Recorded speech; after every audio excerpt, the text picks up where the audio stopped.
Say we will start in 5 minutes or something like that. Distinguished delegates, excellencies, distinguished delegates, please be informed that we will be starting in 5 minutes. Can I kindly request that you take your seats? We will be starting in 5 minutes. Thank you.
Good morning. Excellencies, distinguished delegates, ladies and gentlemen, it's my honor to declare open the third part of the 5th session of the Intergovernmental Negotiating Committee to develop an international legally binding instrument on plastic pollution, including in the marine environment. I will now call to order the 8th plenary meeting. We have convened here today to address the election of officers, including the chair of the committee. On the 31st of October 2025, the previous chair, Ambassador Luis Valles-Valdeveso, resigned from his role as a chair. I would first like to take this opportunity to express my sincere gratitude and appreciation both to Ambassadors Gustavo Meza Cuadra of Peru and Luis Valles-Valdeveso of Ecuador for their commitment and steadfast leadership throughout their tenures as a chair and throughout the INC process. Their tireless efforts helped to guide the INC through many stages of complex negotiation and to advance the process in a very constructive and meaningful manner.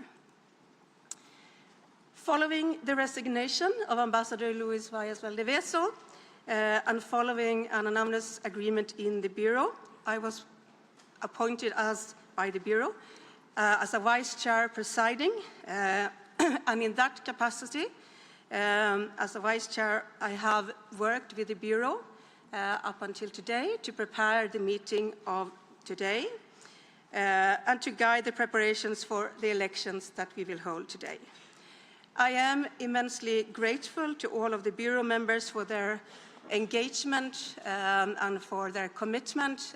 I know at times we have had weekly Bureau meetings which has required much involvement and dialogue with the constituencies, and I'm very grateful for the time that Bureau members and constituencies has devoted to prepare the INC 5.3 session. Since November of last year, we have worked in the Bureau to prepare for today, and we have been working together in the spirit of consensus and finding compromises, and it's also my hope that this spirit will be carried through as we proceed with the elections of today. It's also my hope that this spirit will lead us to elections by acclamation. However, and I have been saying this, I think, since the very beginning of preparing this process, if we are not able to elect a chair by acclamation, we must also be prepared to proceed with a secret ballot. I am very mindful of the shared responsibility to proceed in a manner that reflects the diversity of views across members, while also at the same time be supporting a very clear, inclusive and transparent process. As the committee remains in a resumed session, the agenda as adopted at INC 5.1 will continue to apply. It's also my intention to move swiftly to the following agenda item on election of officers, and following a statement by the Executive Secretary, I will provide thereafter an overview of today's meeting.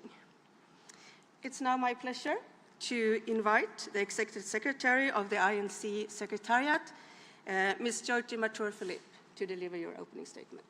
Jyoti, please. Thank you, Madam Vice Chair. Excellencies, distinguished delegates, friends and colleagues, it is good to see you here today. It's been a long time. We are used to a much faster rhythm and frequency of seeing each other, so it's good to see you now. Good morning and good afternoon and evening to those watching online. Welcome to this resumed session of the Intergovernmental Negotiating Committee on Plastic Pollution. And as always, I would like to thank you for all your continued commitment and flexibility in continuing to engage in this process. Allow me at the outset to express my sincere appreciation to Vice Chair presiding, Her Excellency Johanna Lissinger-Pietz, whose steady support and unwavering dedication have been instrumental in guiding the work forward. We are deeply grateful for your service, and this is from the heart of the Secretariat. I would also like to warmly thank Ms. Asha Challenger for her tireless efforts and support, including in her role as rapporteur. As she concludes her tenure as Vice Chair, representing the small island developing states, we extend our heartfelt gratitude for her contributions to the committee's work. My gratitude, as always, extends as well to our previous INC chairs, His Excellency Ambassador Luis Valles of Ecuador and His Excellency Ambassador Gustavo Meza Quadra of Peru, for their leadership and perseverance during their respective terms. Let me also at this time recognize our donors. Your generous support has enabled this process to function effectively and inclusively, making it possible for delegates from all around the world to participate in this important work. Our thanks goes to the governments of Australia, Austria, Belgium, Canada, Denmark, Finland, France, Germany, Ireland, Japan, Monaco, the Netherlands, New Zealand, Norway, Portugal, the Republic of Korea, Spain, Sweden, Switzerland, the United Kingdom, the United States of America, and the European Commission. Today's resumed session, as you know, is procedural in nature, yet it remains an essential step in maintaining momentum and preserving the integrity of this multilateral process. Finally, I take this opportunity to recall that the UN Code of Conduct applies to all UN meetings, and you will find the code available on the INC website. I thank you once again for your cooperation, and I wish you all a smooth and efficient session. Thank you, Madam Vice Chair. Thank you very much, Executive Secretary, for your remarks. But let me also take this opportunity to thank not just you, but the whole team behind for all of the efforts in preparing this meeting. It's really a teamwork, and I appreciate that very much. Excellencies, we have gathered here today for the sole purpose of electing a chair of the committee and to fill any vacancies of the vice chairs of the committee in accordance with rules 9, 45, 46, and 47 of the draft rules of procedure provisionally applied to the work of the committee.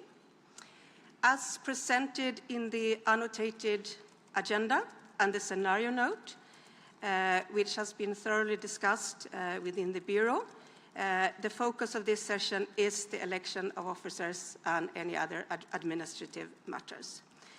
Therefore, during our resumed session today, we will not engage in any substantive discussions towards negotiation of an international legally binding instrument on plastic pollution, including the marine environment. This also means that several agenda items, as outlined in the scenario note, which has been released in advance of this meeting, will not be taken up. For clarity, I will just specify which those items are. So specifically, we will not be taking up the following agenda item. Agenda item 3 on organizational matters, including the sub-items on adoptions of the rules of procedure, adoption of the agenda, and organizational work. Item 4, preparations of an international legally binding instrument on plastic pollution, including the marine environment, will also not be taken up.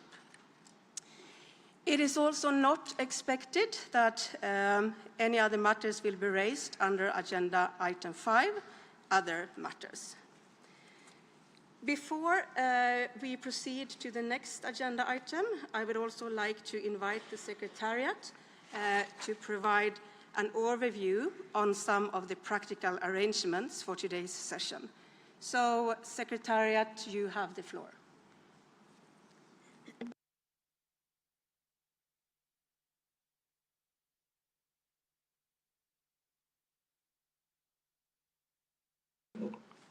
Thank you, Madam Vice Chair presiding.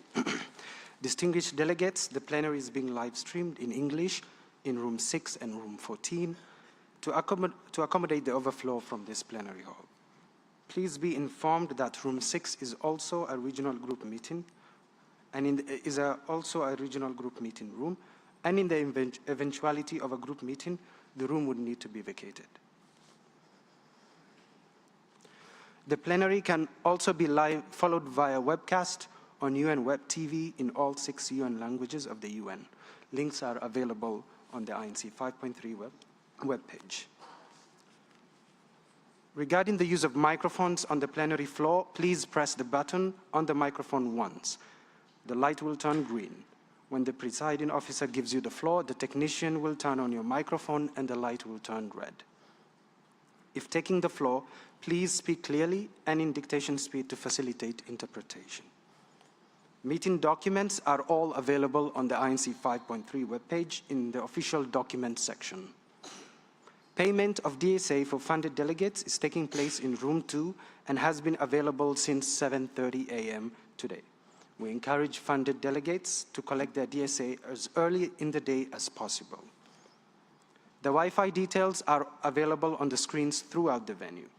Delegates are reminded that food and drinks are strictly not allowed in any meeting room in this venue.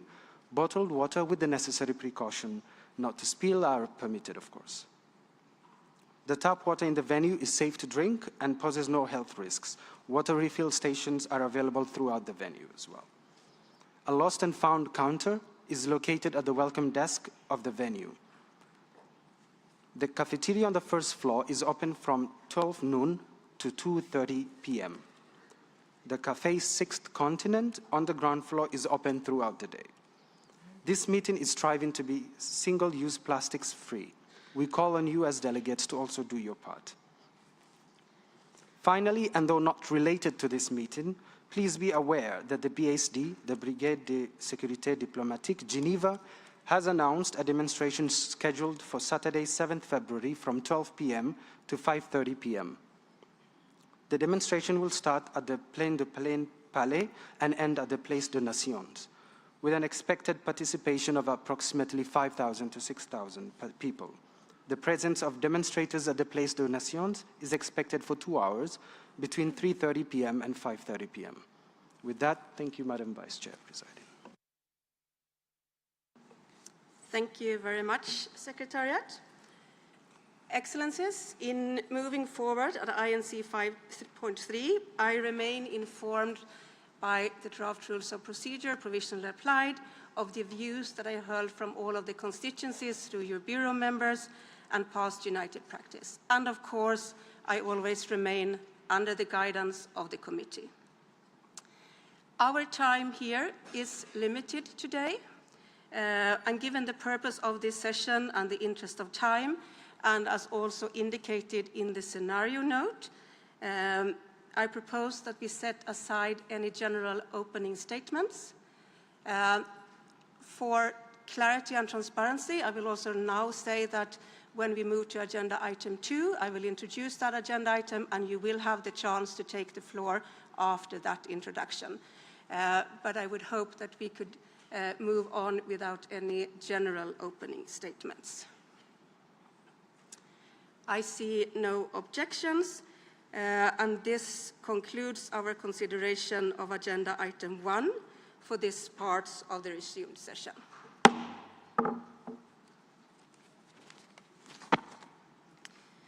So, distinguished delegates, the committee will now consider agenda item 2, entitled Election of Officers and Election of the Chair, as well as any vacant vice chair positions and the designation of a rapporteur. As mentioned just now, I will make a short introduction to this item and I will then open the floor for possible comments. I see the distinguished delegate from Kuwait is asking for the floor. May I ask the distinguished delegate from Kuwait if I would be able to make a quite short introduction and that you can hold your intervention until after that. If that is agreeable for you, I will continue. But if you feel, and I actually can't see you in the room, so I'm not sure in which direction to look, but if you feel that you would like to make the statement now, the floor is yours. Thank you, Vice Chair presiding. It will be a very quick intervention. It's actually Kuwait to propose that we suspend the session for a few hours to provide the 3 candidates with an opportunity to consult with a view of achieving election of the chair by acclamation. Thank you. Thank you very much. Kuwait?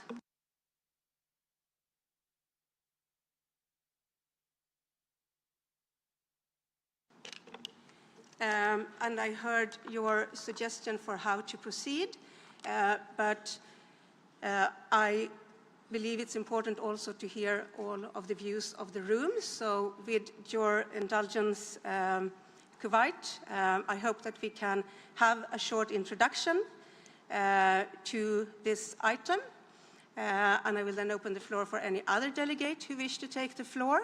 And then as we proceed, I will take into consideration the proposal from Kuwait, as well as any other proposals from the floor. Russian Federation, please. Thank you very much, Madam Chair. We would like to raise an issue. Are we moving on to the state of the adoption of the voting, or are we simply discussing the ways of solving the issue with regard to the election of the chairs of our negotiating body? We'd like to have a clear understanding as to when we will have this stage of moving to the elections. Another request, Madam Chair, before we adopt a decision, it's important to ensure that there are no people wishing to speak, and we need to have time to think about the options that are on the table. I'd like to ask you to take that into account as we proceed through the meeting. Thank you.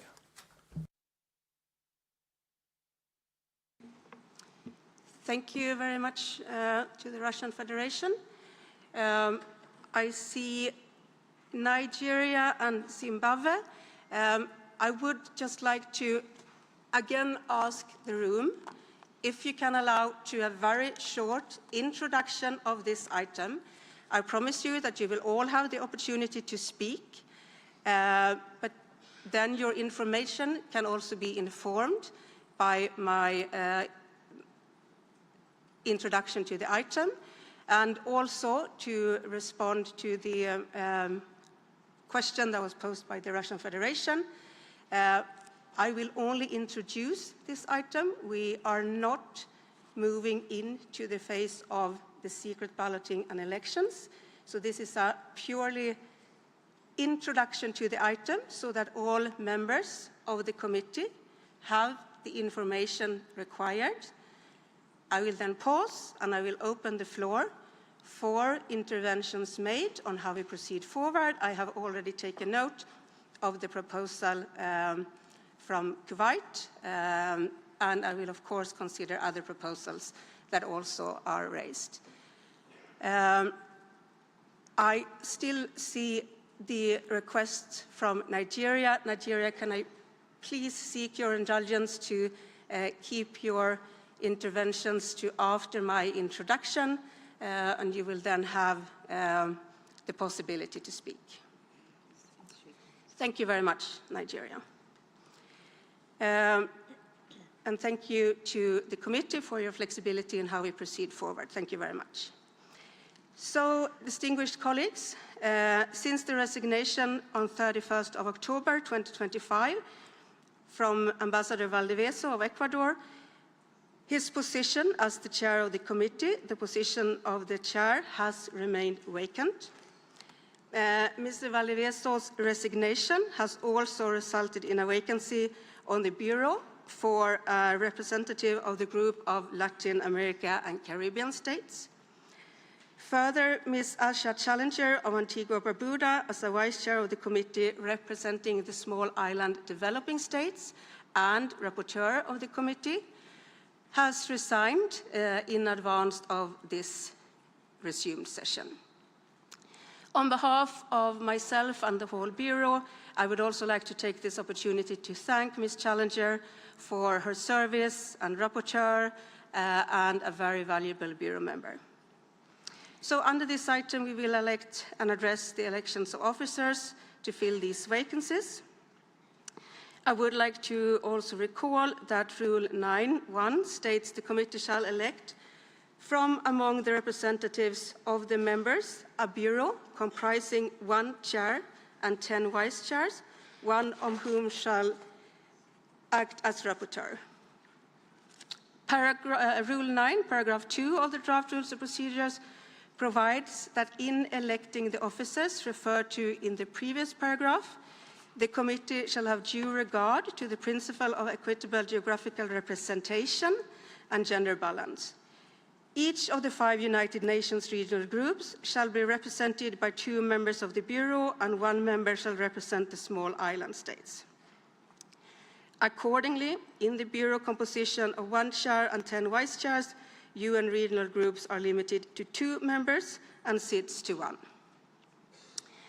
Distinguished delegates, over the past several months and over the past 48 hours, regional groups have reiterated through the Bureau the importance of electing the chair and vice chairs by acclamation. This is only possible if there is one agreed candidate for each position. However, in the absence of such agreement, we also have to follow the rules of procedure. Distinguished members and colleagues, I appreciate all the efforts that has been made by the regions, by the candidates, to reach to one candidate that could be agreed by acclamation. As of now, I have not been informed that that happened. In this regard, Rule 45 requires that all elections shall be held by secret ballot unless, in the absence of any objection, the committee decides to proceed without taking a ballot when there is an agreed candidate. Following the elections of the chair, the vice chair, and as needed, we will proceed to designate a rapporteur. However, as I indicated, before we proceed, I would like to open the floor for any comments and reflections before we proceed. So I will with that open the floor.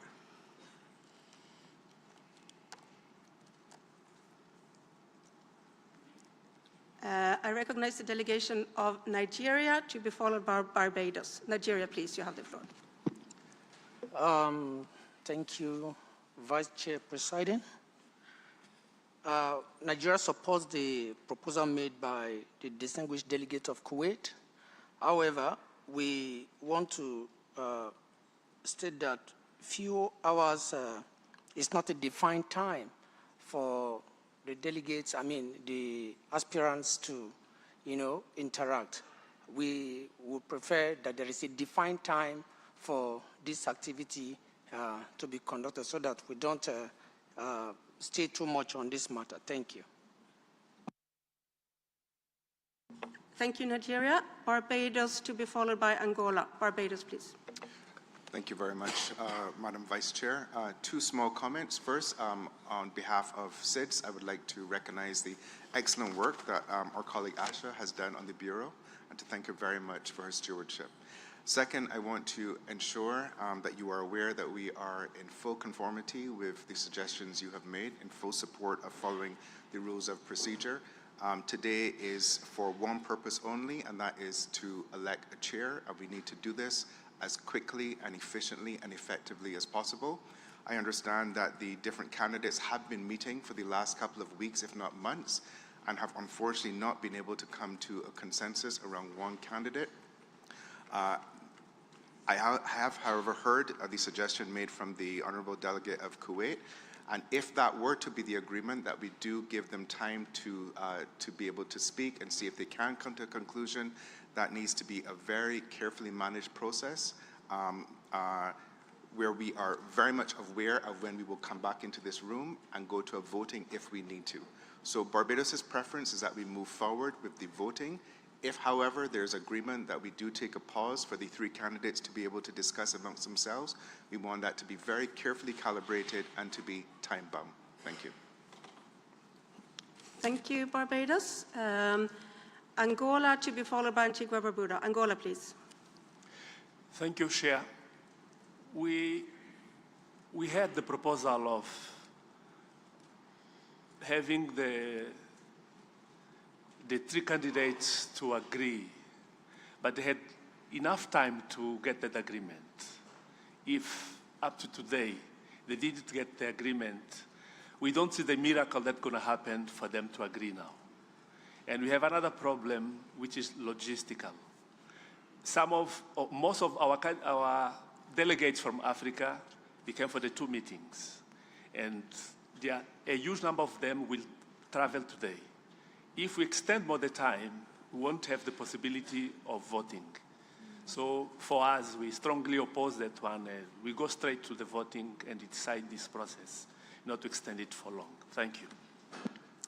Thank you, Angola. Antigua Barbuda to be followed by Zimbabwe.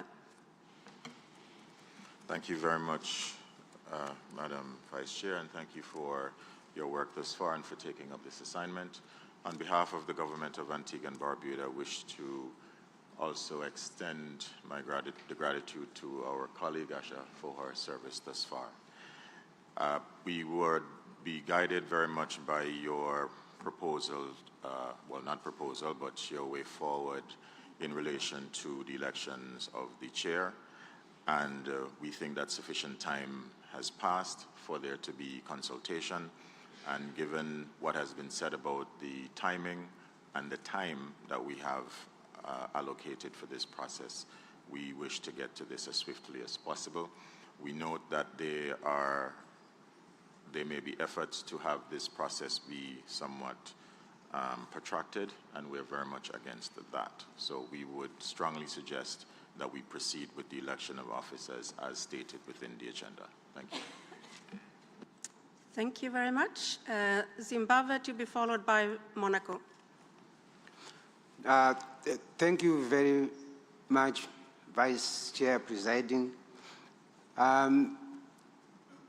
It was clear even in the invitation why we are coming here, and we came with that sort of mind. And like other delegates have said, there was enough time for the candidates to discuss among themselves. I don't see anything that will come up within a short space of time of 1 hour or 2 hours. So, Madam Chair, I think we stand guided by your suggestion and we support your suggestion. Thank you, Madam. Thank you very much. Monaco to be followed by the Islamic Republic of Iran. Monaco, please. Je vous remercie.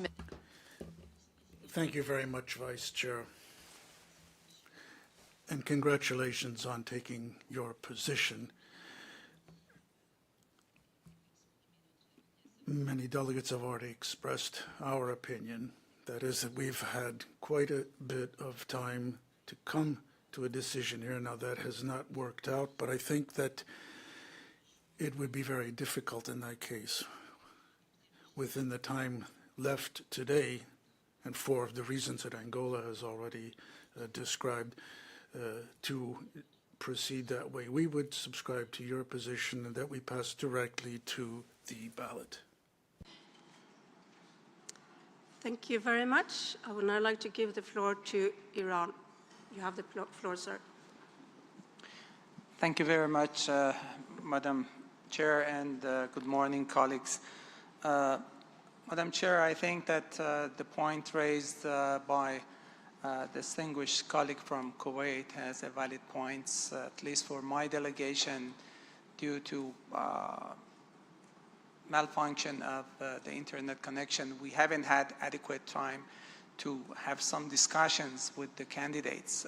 Just recently, in the past week, we had a virtual discussion with the nominee from Chile, Ambassador of Chile, which there was some new points and suggestions. And similarly, we think that there is a need that we can have the chance to hear from other candidates, especially from Africa and also Pakistan from Asia.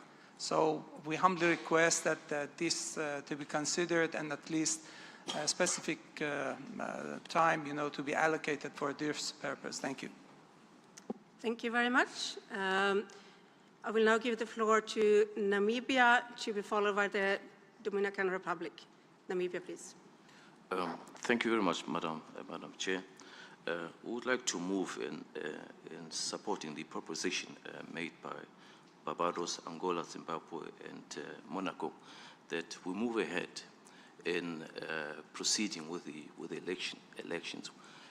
Our sense is that sufficient time or abundant time was provided in terms of the consultations, and we believe that our being here this Saturday morning is to proceed with the election. So we would wish to support your recommendations that we move ahead with the election and dispose this particular agenda item. Thank you. Thank you very much. I now give the floor to the Dominican Republic, to be followed by Brazil. You have the floor. Thank you, Madam Chair, and thank you for leading us to this day. For the Dominican Republic, we are very conscious of what we came here for. We've all had all the candidacies for a long time. We know that the candidates have made the effort to come to a consensus, which has not been possible. And we are quite sure that they all have in their best interest for the process to us to move forward as quickly as possible so that we can elect a chair and continue the work that we are mandated to do and that we've already surpassed in time of achieving. So we fully support your way forward. We understand that given 2 hours, 3 hours is not going to make a difference at this point because we do know that during this week there has been a lot of effort done by each one of them to meet between them, to meet with different delegations. Most of us that are here have been here for the whole week.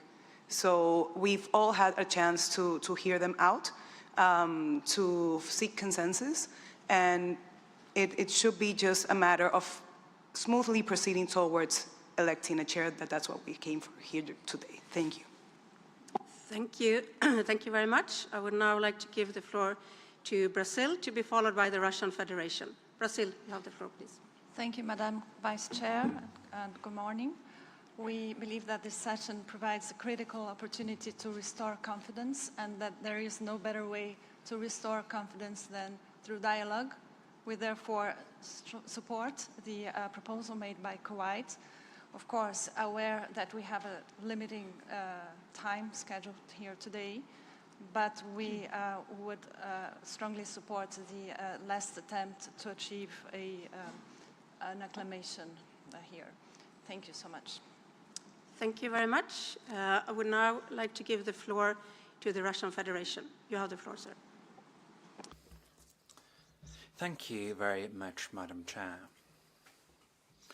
We are in favour of addressing all of the issues within our meeting in line with the rules of procedure, namely 38, which talks about the need to look at all of the ways of achieving consensus before moving to the issue of voting. Therefore, we suggest that this important matter, such as the election of chairs, must be done through acclamation, i.e. we need to achieve consensus in this area so that we have a single candidate.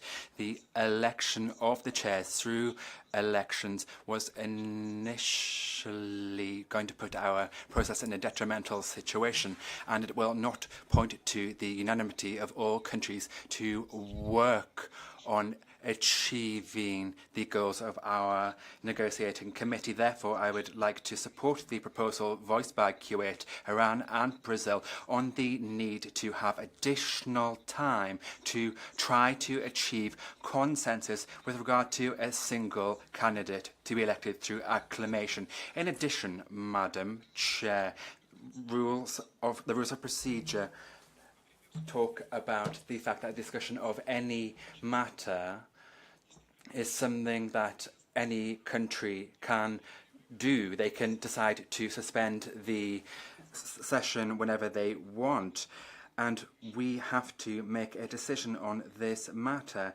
As I pointed out, there is no consensus in the room with regard to the declaration of such a break, and therefore we need to swiftly move to the vote. But to conduct the vote, Madam Chair, we need to have tellers, and tellers must be elected from the regional groups, i.e. we'd like to leave it to your consideration as to how we should proceed. We will either break and look at who we can elect as the tellers, or we will wait for a decision from you so that the candidates can try to find a way forward to have a single candidate to be adopted through acclamation. Thank you very much.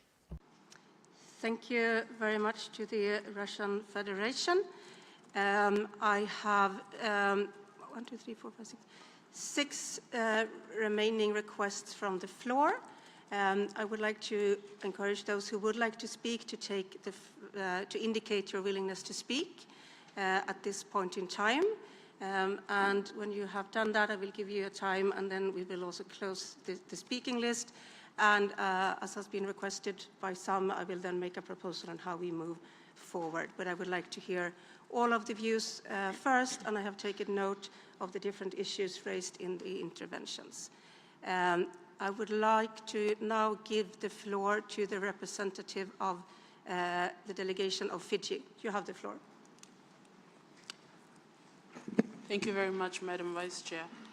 On behalf of the Pacific Small Island Developing States, we would like to support and echo sentiments shared by Barbados and the Dominican Republic and others, and to support your recommendation to move ahead with elections today, keeping in mind that the purpose and the objective of our one-day session today is to have a chair elected. Our delegations don't have the luxury of waiting around today for a process that has been initiated and numerous opportunities that have eventuated for candidates and for delegations to deliberate on this and to finalize their positions on this. And so we re-emphasize again the objective of our meeting today, of our one-day session, that is to move ahead with electing a chair, and also to provide oversight, and also to note the objective of this overall process of the INC negotiations. Thank you. Thank you very much. I would then like to give the floor to Cameroon, to be followed by Panama. Merci. Thank you very much, Madam Chair, for giving us the floor.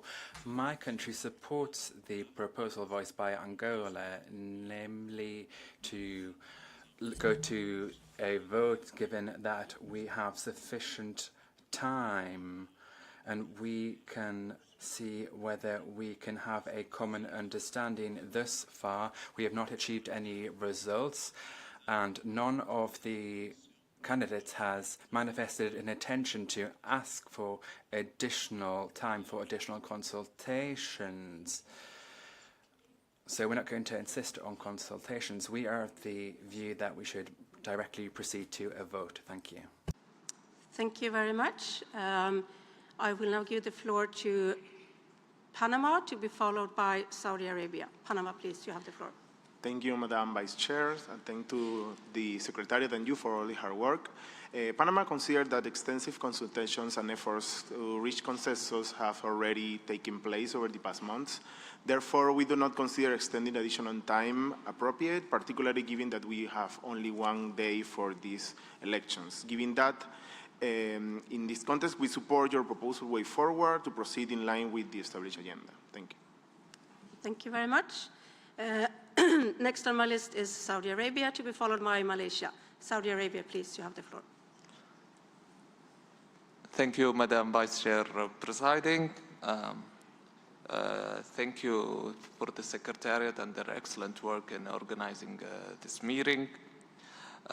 Distinguished colleagues, I would like to bring to your attention that our IPG Bureau member, Mr. Mohammed Al-Barak, was unable to attend this session due to unforeseen delays in the visa situation. We regret this absence, especially given our active engagement in this process. While we understand challenges involved, we wish to express that more support from the Secretariat in facilitating participation would have been appreciated. We nevertheless reaffirm our delegation's commitment to constructive engagement and looking forward to contributing fully in future sessions. On the proposal made by Kuwait on behalf of the LMC, we would like to acknowledge that proposal, and I think it's the most constructive way to move ahead in focusing on the task at hand which is electing a chair. Collectively, we all signed coming to here with the aim to have a chair in place, and that's what this delegation believes in doing. And we would like to also insist that the election by chair, as the distinguished delegate from Kuwait have mentioned, to be chosen by consensus, and this is an important element in our deliberations. Thank you. Thank you very much, Saudi Arabia. Malaysia to be followed by Qatar. Malaysia, please. Okay, thank you, Madam Vice Chair. The procedure is to have the chair by acclamation today. Therefore, Malaysia support the proposal from Kuwait on this matter to achieve acclamations.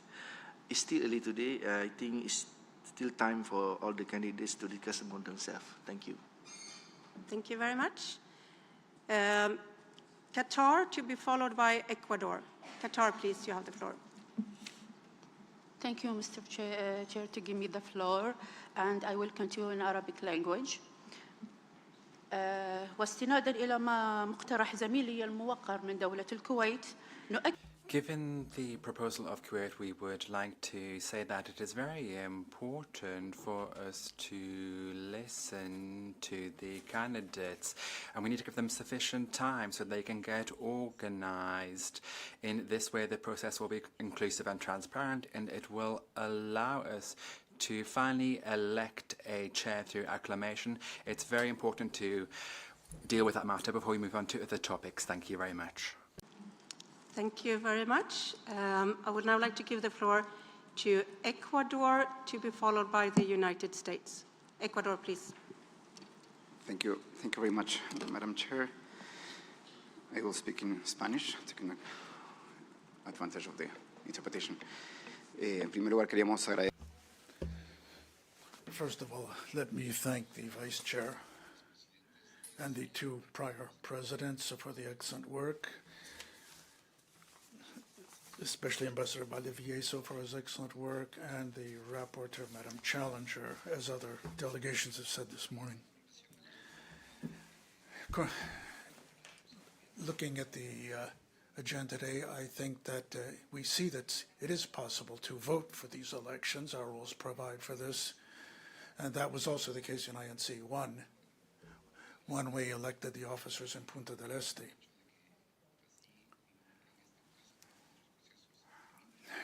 In those processes, and in this one, we can appeal to people to reach a consensus, but this does not mean that this is obligatory, this consensus. It doesn't have any kind of legal status. So I think that the three candidates here have already had sufficient time to reach an agreement. We've participated in, we witnessed some of these exchanges a month ago in Latin America, a month ago in Nairobi. So I don't think it's really a good idea, as Kuwait says, to give more time for this process.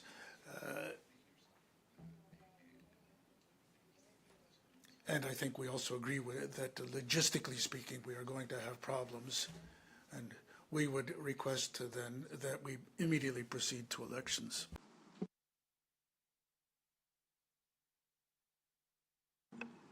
Thank you very much. With the indulgence of the United States, before I give the floor to the United States, I would just like to say that we have heard several views on this item. I have a speaking list, I think, of additional 11 speakers. I will read out that list. I will give everyone a minute to add yourself on that list, and then I will close the speaking list. Many of you have emphasized the issue of time here today, and we have heard also many different views on this. United States, before I give the floor to you, let me just read out the speaking lists. I have the United States, Uganda, United Arab Emirates, Indonesia, Argentina, South Africa, Cote d'Ivoire, Ethiopia, the Russian Federation, and now it disappeared, Peru, Bahrain, Gambia, and now it disappeared,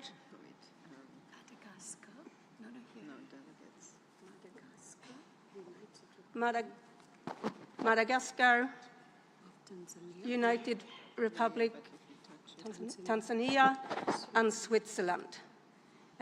So we have heard many views on this issue. I have additional 15 speakers, and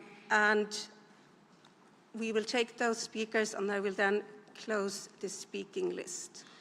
I think I saw Micronesia also, but I said I will give you a minute, so you have that minute to proceed.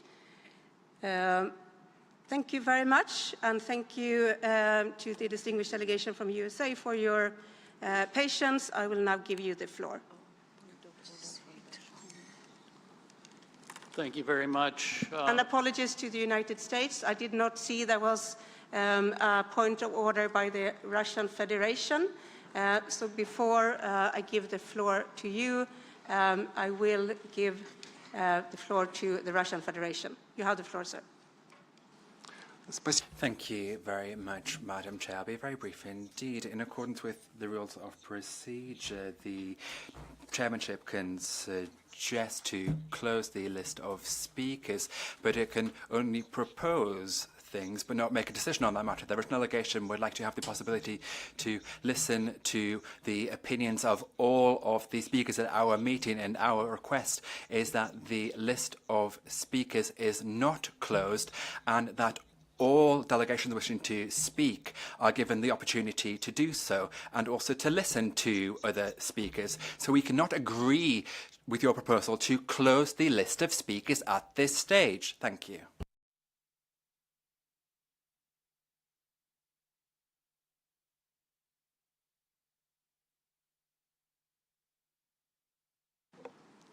Thank you very much to the Russian Federation for that point, which I will take into consideration. I will not take it into consideration. You are right on that in the rule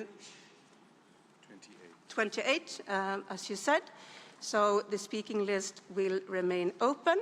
With that said, however, I do encourage you to make the best use of the time here and to make your interventions short. But we are about to decide on a very important matter, so hearing views from the committee is of high importance for all members of the committee. Thank you. And now the United States. You have the floor, sir. Thank you very much, Vice Chair, and good morning, colleagues. Very good to see everyone again here in Geneva. Let me just start by thanking our Vice Chair for taking on this role to organize us. I know she was not planning on taking on this role, but she's certainly done, I think, an outstanding job of organizing our proceedings, I think, in a very clear way, and this delegation is quite grateful to her for that. Just a couple quick reflections, I think. You know, from this delegation's perspective, the best outcome of this discussion actually is to have a chair by acclamation, and so we certainly respect the points made by several prior delegations that if there is a way to get to that, that would be the best outcome, and I think puts the chair in the best position to successfully lead this process moving forward. For our own part, we have been here this whole week, or part of this week myself. We have spoken to all three of the candidates. We sort of hear some countries saying they would like a little bit more time for some of these margins discussions. And I think from our perspective, we think that is perfectly fine with us. I would just say a couple things. First, that we would distinguish what we are doing here, which is an election, from what this process ultimately will do, which is to take a very different action to adopt an instrument, a legally binding instrument, at the conclusion of the proceedings. The focus here today, as everyone has said, is we want to come out today having elected a new chair, and we are confident that we will get there. So perhaps, Chair, what I would say is This delegation is very flexible. We would like to find a way, in an expeditious way, to move forward. We would be open, and we, in fact, would support. Perhaps a couple delegates have mentioned, a somewhat constrained, time-bound time, maybe 60 or 90 minutes to suspend, and perhaps have margins, discussions. But indeed, as a number of delegates have said, we are going to have to get to the business of moving forward. So I think if we have a clear timeline, we could then come back to this body and move forward with the business of electing the chair, whether by acclamation or through other means. We may, in fact, spend more time debating the path forward than we might spend simply suspending and allowing the countries that want a little bit of time on the margins to simply have those discussions and then come back here in a very timely way. Thank you. Thank you very much. I now give the floor to Uganda, to be followed by the United Arab Emirates. Uganda, please. Thank you very much, Madam Chair, and good morning, everybody. I believe that the candidates have had sufficient time to consult among themselves and to have a discussion as to whether they want to go the distance of the race or maybe not. And I certainly speak with confidence that Africa has had a chance to meet with Asia Pacific. That being said, perhaps, Madam Chair, you may consider probably giving the candidates a minute or two to speak on the floor and say for themselves if they wish to, to step back and to agree for a possible decision by acclamation. Otherwise, I think given the logistics and all the matters outstanding, I'd say we move straight to the ballot without dispersing this ready congregation. I thank you very much. Thank you very much. United Arab Emirates to be followed by Indonesia. United Arab Emirates. شكرا نائبة الرئيس. Thank you very much, Vice Chair. We support the proposal of the State of Kuwait and the declaration of Iran, Brazil, Qatar, and the Russian Federation, as well as other delegations who have asked us to suspend the session so we can have consultations and so then we can elect a chair through acclamation. Of course, we can suspend the session for a specific period of time. We also support what was said by Saudi Arabia. Indeed, the representative of the Asia-Pacific region was not able to come today and take part in the work of this meeting because he was not able to get a visa, and this is indeed regrettable. Thank you. Thank you very much. I will now give the floor to Indonesia, to be followed by Argentina. Indonesia, please, you have the floor. Thank you, Madam Chair. Good morning, Madam Vice Chair and everyone. And also, I would like to underline happy Saturday to everyone, that we're all here with a clear mandate. Madam Chair, I think it is widely known that for the whole INC process, my delegation continued to support the way of consensus as the primary and constructive way to achieve a decision. With only 1 day left, we encourage the 3 candidates to make one last effort with a clear and exact time frame for discussion to find a path towards acclamation. If no agreement is possible, Indonesia is ready to proceed with secret ballots so that we can move forward with our work. At the same time, as has been stated by most delegates, we wish to underline that we have a clear mandate coming here to elect a new chair so that the INC at the full Bureau can move forward to then lay out the roadmap of our future work. We are certain that we could fulfill this mandate today. I thank you. Thank you very much. I would now like to give the floor to Argentina, to be followed by South Africa. Argentina, please.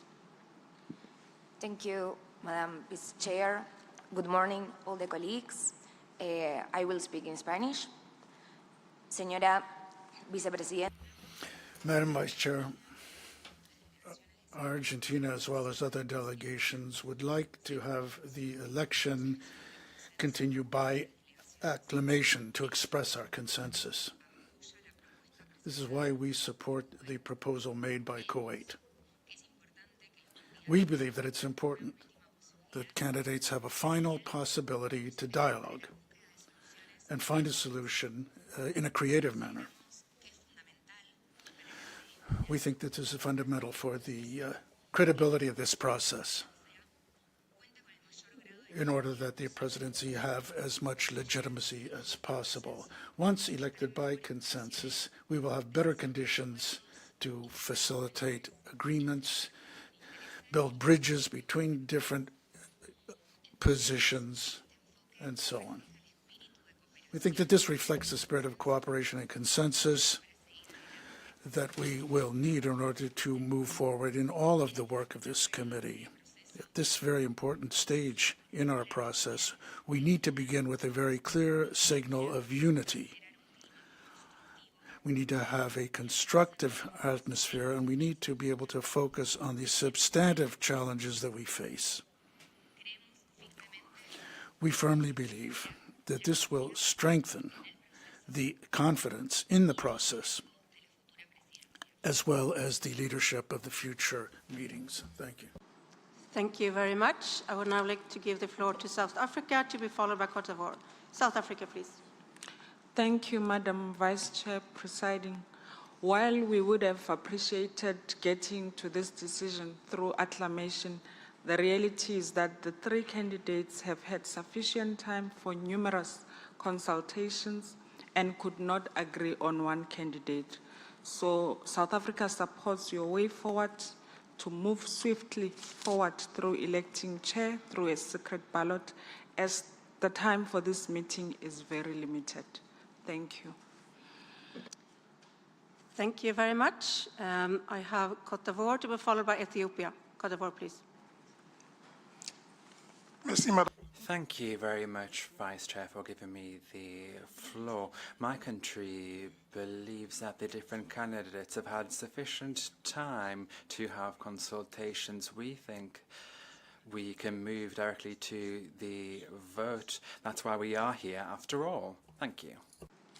Thank you very much. Ethiopia to be followed by Peru. Ethiopia, please. Thank you, Madam Chair. Good morning to everyone.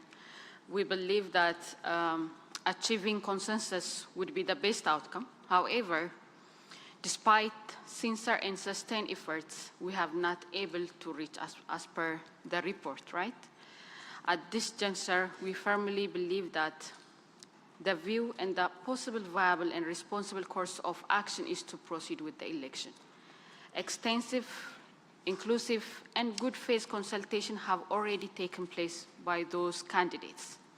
While all parties have engaged constructively, consensus has not emerged. We fully recognize and respect concerns expressed by our different countries, and we underscore that these views has been carefully need to be considered throughout the process. Nevertheless, the credibility and effectiveness of our work depend on the ability to take timely decisions. Prolonging the process at this stage would not bring us closer to agreement. Accordingly, in line with the proposal by your Madam Chair, we believe it's both necessary and appropriate to proceed without further delay, while additional time not be possible to proceed.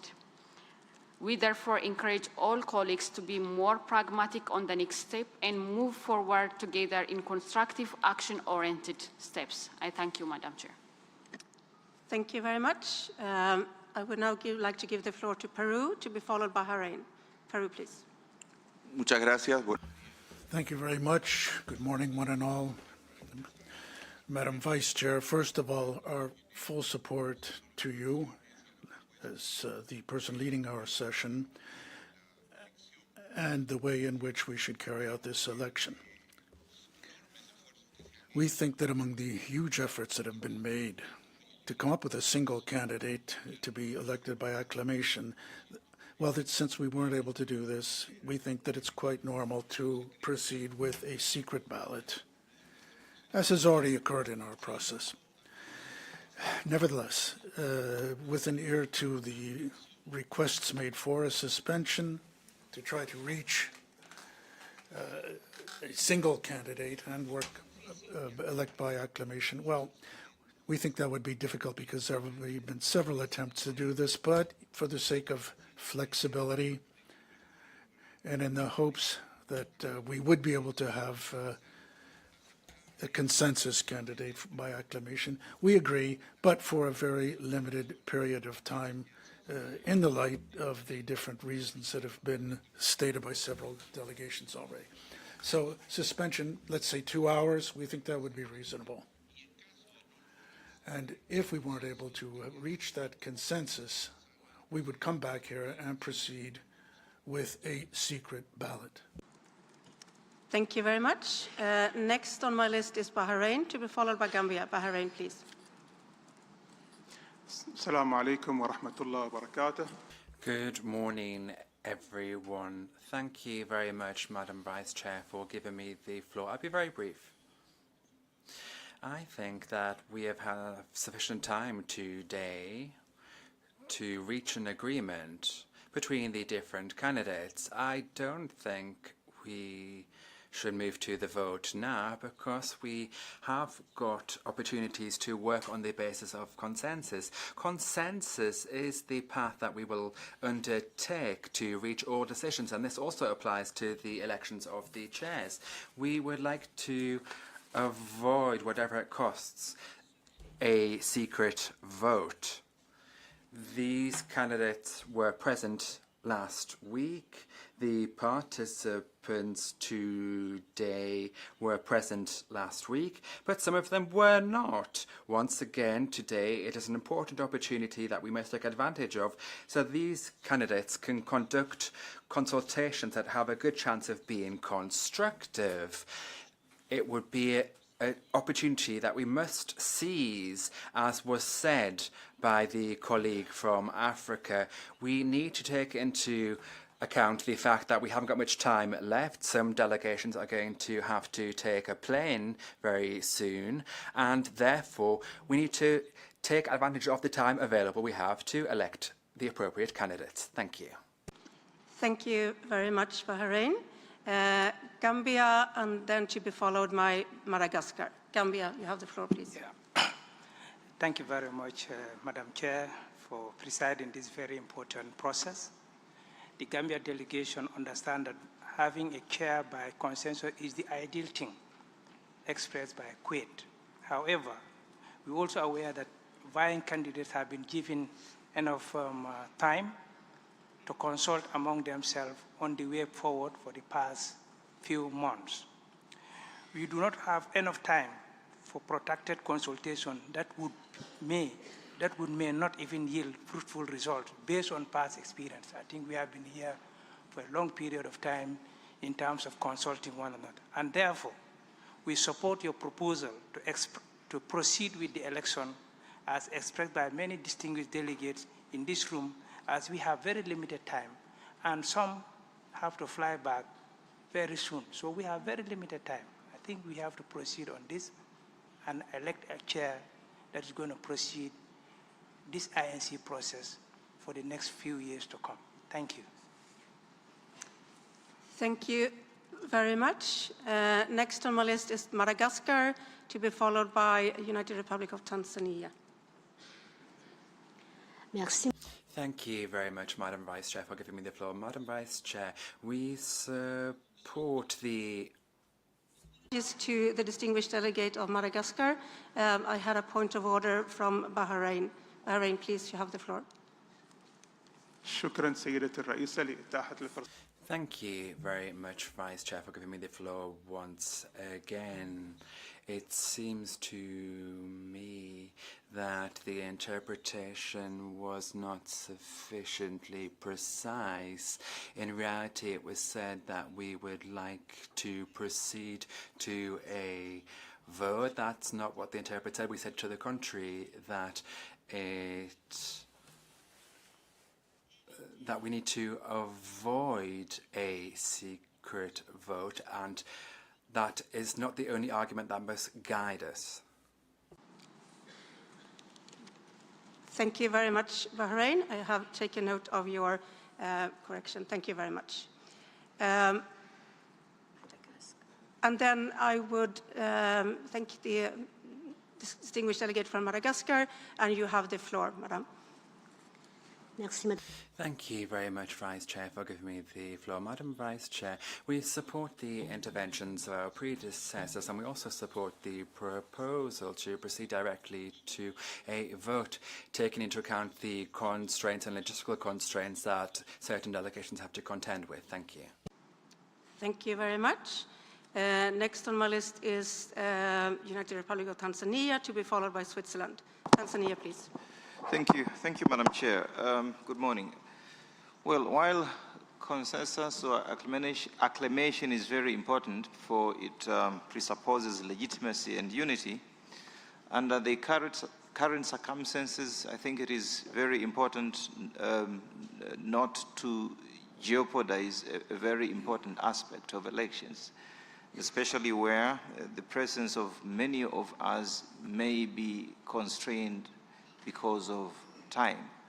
Now, that said, the strive or the efforts to achieve consensus should not put us at the risk where some might not be able at the end to participate in the election process. And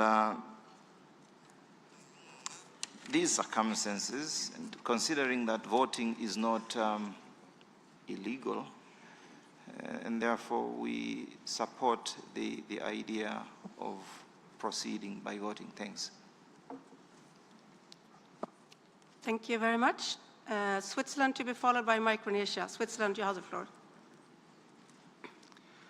Thanks to you, Madam Vice Chair, for having taken up this role and for chairing today's meeting. We're grateful.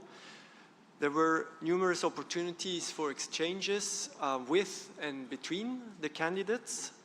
We understand these opportunities were seized, and we therefore support your way forward. Thank you. Thank you very much.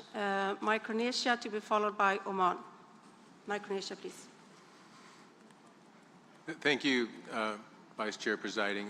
And like others, we'd like to express our appreciation for our previous chair and our previous rapporteur. They've done great work, and thank you very much yourself for presiding in what, as you've noted, has been a very busy season. We have a question for clarification and then a comment. Our question for clarification is, are we following Rule 45? And our comment is that Rule 45 states that we should proceed with elections by secret ballot unless two conditions exist, that there's only one candidate and that there's no objections. It seems to this delegation that there's clearly more than one candidate and that there's been several objections, such that neither of the conditions for not going to a vote pertain. Thank you. Thank you, Micronesia. I have taken note of your question, and I will come back to that as I summarize or to suggest a way forward. I have Oman to be followed by Costa Rica. Oman, please, you have the floor. شكرا سيدتي نائبة الرئيس على إعطاء الكلمة. Thank you very much, Vice Chair, for the opportunity to speak. I think that we have sufficient time today to reach an agreement,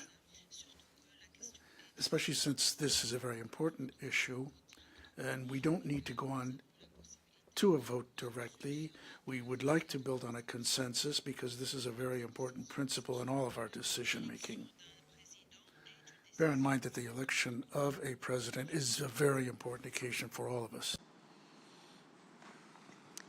Thank you, Oman. I would now like to give the floor to Costa Rica, to be followed by Guinea, which is the last speaker in my list. Costa Rica, please, you have the floor. Gracias, señora. Thank you, Vice Chair. We would like to join other delegations in appealing that we begin our elections as quickly as possible. Many delegations have expressed the fear that they may not be present then during the election. That's very well-founded. Hence, we should proceed with as many members present as possible. Thank you. Thank you very much. Guinea, please. You have the floor. Merci. Thank you, Vice Chair. I won't be long. I would just concur with all of the other countries that have taken the floor here and ask for a vote, which I think is the only way we'll be able to reach a new president today. Thank you very much to Guinea, which was the last speaker on my list. Colleagues, I have heard several interventions, some questions for clarification. If you would allow me just a minute or two to go through so that I know that we are taking into considerations all questions, comments made, and then I will proceed with a way forward. Don't leave the room. I just need a minute or two ensuring that we have taken into considerations all the views made. Thank you.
Dear colleagues, can I ask you to take your seat again and we will proceed?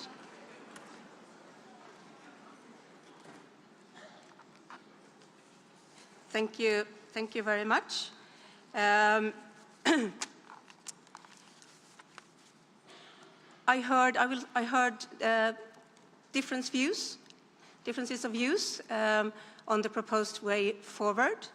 I also heard some specific questions with regards to the issue raised by the distinguished delegation from Saudi Arabia on visa and from the issue on tellers by the distinguished delegation from the Russian Federation. I would like to start with giving the Secretariat the floor on these two issues, and then I will also make a suggestion on how we proceed. And with that, I would like to give the floor to the Secretariat. You have the floor. Thank you, Madam Vice Chair. I will begin with the issue of visas. We have had four countries contact us for visas. 3 of them we received while we were still in Nairobi, and we were able to solve all 3 of them. The 4th one, as raised by our colleague here, we just were contacted yesterday, and unfortunately we are unable to do anything about it because it was not a visa application to the host country. The host country has been very flexible in providing us support for the host country, for visas here. So we did not have the flexibility to reach out to another country in the Schengen area. Otherwise, if there are any other issues, please do reach out to us. For tellers, I will hand over to the principal legal advisor. Thank you.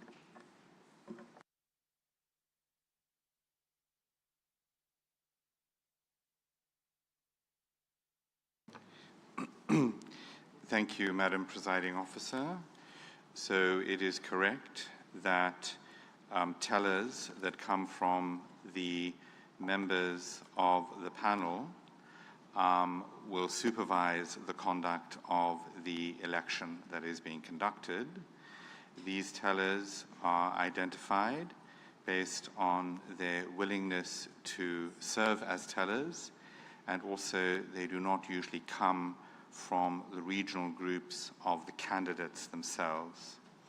The chair, when outlining the procedures for the conduct of the election, will inform the committee of who the tellers are, and actually when we actually collect the ballots for the election, delegates will see who the tellers are, and then they will supervise the conduct of the election. Thank you very much. Thank you very much to the Secretariat for those clarifications. Distinguished members of the committee, we have heard several interventions on this topic. I have heard strong support for moving forward on the elections by secret balloting. I also have heard suggestions to suspend the plenary for further consultations. Taking into account, I think, the views made and this very strong signals that we have received of the importance of electing a chair by acclamation. I recognize that attempts have been made throughout the last 3 months, and intensive discussions have been held throughout the last 48 hours. I will, however, suggest that I think we as a committee, we have also the responsibility to exhaust every effort to reach consensus. And I will therefore like to emphasize that we are also here with, and many delegations have said this in their interventions, we have limited time. We do have, this is a one-day meeting. We came for a solemn purpose of electing a chair. We could not agree to one candidate in 3 months. However, I will suggest a suspension of the plenary until 1 p.m. To 1 o'clock. I will ask the candidates, and you will have a room, to once again try to reach an agreement among yourselves. I encourage you, you have heard the very strong views also in the rooms and the wish to have an agree by acclamation. I encourage you to take this in consideration. I would ask you to report back to me for also the plenary. And if no agreement has been made, we will immediately, when we resume in the plenary, proceed to elections in regards of Rule 35, that elections shall be held by secret ballot unless, in the absence of any objection, the committee decides to proceed without taking a ballot when there is one agreed candidate. So with that, Secretary, do we have a room? Yes, it's room 1. It's room 1 for 20, for the delegates to, for the... Can you, okay, so so then I suggest, Secretariat, can you inform on the room in the microphone to the... Thank you, Madam Vice Chair. It is room 1. It is for 24 people, so for the 3 candidates to meet there if they wish to. Thank you. And if you need a larger room, please let us know, and then we can assign that too. It sounds like sufficient amount of seats for 3 candidates. Thank you very much. I recognize the delegation from the Russian Federation. You have the floor, sir. Thank you very much, Madam Vice Chair. Thank you very much for your decision to take into account the desires of many countries and to put forward and to give the candidates an opportunity to find a way forward for a single candidacy for the chair. We have a break until 1 p.m, but what's your plan after that? Are we going to go for a lunch break after 1 p.m. or not? So we're trying to get an idea of the way forward and the time frame. And what are we going to do if there's no consensus? Are we then going to move on to the voting? A number of delegates had an opportunity to meet the candidates, some did not, and our request is that if there is no agreement amongst the candidates, then it would be interesting for the plenary to understand their views on how they plan to conduct their work. So will we have votes if there is no single candidate? We would like to hear the views of the 3 candidates for this important post. How do they plan to take our work forward? What proposals do they have for the intercessional period? Because countries need to make a conscientious choice on the basis of the person who they want to lead the work forward. I would like to ask you to take that into account and give us some, report back to us swiftly. Thank you.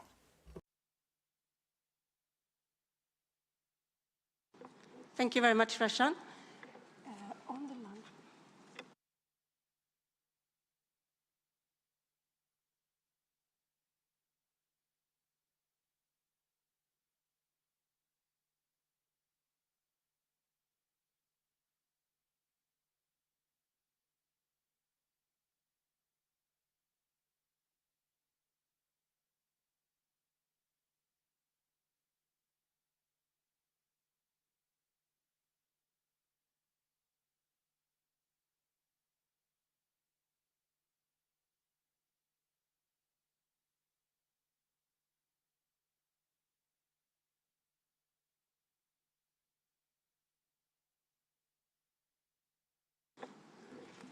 Thank you very much for the proposals. You will have lunch, I will say that. So you will have the opportunity to have lunch. I also said that when we reconvene, if there is not an agreement made by the 3 candidates, we will immediately turn to the secret balloting. I did hear the requests from the Russian Federation on hearing from the candidates. I will, and I apologize now to our dear 3 candidates, but I will actually put you on the spot here and now, because I would believe that it's maybe useful to give you, and I will be very firm on time here. You will recognize this if you're at the podium in a later life. You have 3 minutes just to introduce yourself and give a very short vision. I will interrupt you after 3 minutes because then that allows us still to break at 12. The 3 delegations, the 3 candidates can meet in the room and you will then reassume plenary at 2. And we will then immediately move to a secret balloting. I will just take the candidates in the alphabetic order, and in my alphabet, maybe different in different parts of the world, I realize. It starts with Chile. Chile, please, you have the floor. Thank you very much, Madam Vice Chair presiding. And I will try to follow your guidance on timing. I will start by saying that I had the pleasure to meet many of the members of the committee and exchange views, so I hope that this brief intervention will be complemented by those conversations and exchanges that we already had. Well, as I know many of you, but I think it's important to say, I'm Julio Cordano. I'm the Director of Environment, Climate Change and Oceans in the Ministry of Foreign Affairs of Chile. I am a career diplomat, 30 years of service. Many years of those 30 years have been in the multilateral affairs. I'm actually today accompanied by my Vice Minister of Environment, Mr. Maximiliano Proaño, who is accompanying me. You know, I really believe that, or rather, I will say that my main motivation here is, above all, the fact that throughout my conversations and consultations with everyone, I could see there is a common understanding on the willingness of achieving an agreement that is meaningful and that paid justice to the mandate that comes from Resolution 5.3. And that really encouraged me to take this role. In doing that, I think, let me underline one important element. I think it's very important that we come together and we move forward together. We need to listen to each other. We must find a common ground in order to do this. And this is for a very simple reason. Plastic pollution is a universal problem. It is affecting everyone, every country, every region, every community, every person, even if you look at from the point of view of health issues. So we need to move together. And I want to acknowledge the fact that this proposal of this candidacy is on behalf of the GRULAC group. GRULAC has conveyed me the honor of nominating me as a candidate. And you know, GRULAC is a large group with a large variety of perspectives and positions. And I hope that the experience that we have uniting as a region, also to replace our dear friend, Ambassador Luis Vallas Valdivieso, who is from our region, so we can provide another name in order to be responsible as a region as well. We can also, and I'm finishing off. Finally, I would like to say that we need to act with a sense of urgency, but not rushing into an outcome that might not be up to the expectations of all delegations, but also to observers and the wider audience. So I'll stop there. Thank you. Thank you very much. I would now like to give the floor to Pakistan. Ms. Nazia, you have the floor. Thank you very much, Madam Chair. Let me introduce myself. My name is Nazia Zebali, and I have the honor to be a candidate for the chair of the INC from Pakistan. I joined the civil services of Pakistan in 2021, before 25 years ago. I have a 25 years experience in administration and policy making. On behalf of Pakistan, I have negotiated 10 bilateral treaties and have been involved in 2 multilateral conventions. Chair, I would sincerely thank all colleagues across the plenary for the engagement and their support extended during the initial phase of Pakistan's candidature for the chair of the INC. As we entered a decisive phase of the INC process, Pakistan believes to continue to emphasize on inclusivity, neutrality, and impartiality, the foundational principles of the multilateralism. There is no doubt that we face diverse opinions during the process of negotiations, but I see that these diverse opinions are the beauty of the negotiations. Chair, I don't see these diverse opinions as diverse opinions. These are actually the concerns of the parties, and that can be transformed into durability only when the specific concerns of the parties are genuinely addressed. Parties are always ready to compromise when they see that processes are transparent. Chair, I also believe that Chair's personal dedication, active engagement, and sustained commitment are essential for success. Above all, a Chair should prepare a well-planned process that to be by the consultations of the groups, ensuring transparency and avoiding surprises. Pakistan is fully committed, even as the international treaty is still under negotiation. Pakistan has advanced domestic work on plastics through regulations and effective implementation within the country. I am fully sensitized about the precious time of the delegates and their urge to move forward. Our delegations have been involved with the other delegates and made some proposals for the constructive outcome. However, we are still ready to have discussions and to arrive at a consensus as per many delegates. Thank you very much. Thank you very much. And with that, I would like to give the floor to the candidate from Senegal. Sheikh Silla, you have the floor, sir.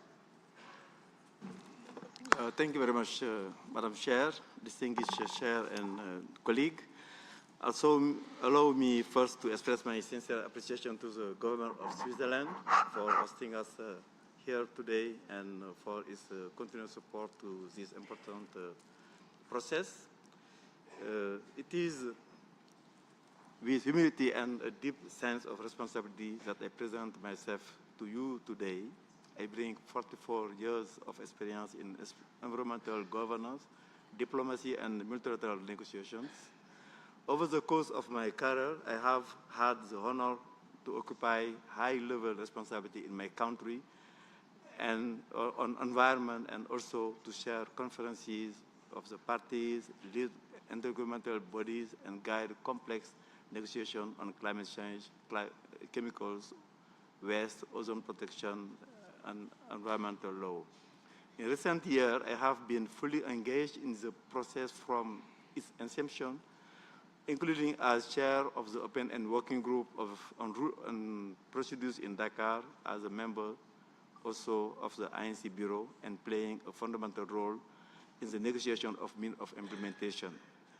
I say this not to speak of the past, but to underscore one point. I know the process, I know its challenges, and I understand what it will take to bring it to a successful conclusion. If you trust me with the responsibility of chair, I commit to dedicating 100% of my time, energy, and experiences. Distingués collègues, l'Afrique a présenté ma candidature non comme une fin en soi, mais comme une contribution au service de ce processus. Elle s'inscrit dans un leadership fondé sur l'expérience, la sagesse. Based on leadership of transparency, integrity, dedication. Today we find ourselves at a moment where a very clear ending here would contribute to a very credible treaty and protect future generations. Thank you. Thank you very much. Senegal. I recognize the request from the Russian Federation. You have the floor, sir. Thank you very much, Madam Vice Chair, and thank you to the candidates for their presentations. We think that we do not have sufficient time to outline their mission statements and to advance our negotiation process. Perhaps a lack of time did not allow the candidates to explain fully their position with regard to one of the core issues of our committee, namely, will they observe the agreements achieved during the second session of the INC in Paris with regard to the impossibility to agree on substantive work and to adopt the draft agreement. If you recall, in Paris, we achieved an agreement that if one of the participants of the negotiation process raises an issue on the need to proceed to a vote on a substantive matter, we will be able to refer to the rules of procedure. We need to have a clear idea from the three candidates of their position on the core aspects of our negotiation mandate. Many countries will think that this is very important when it comes to choosing one of the candidates. Thank you very much, Madam Chair.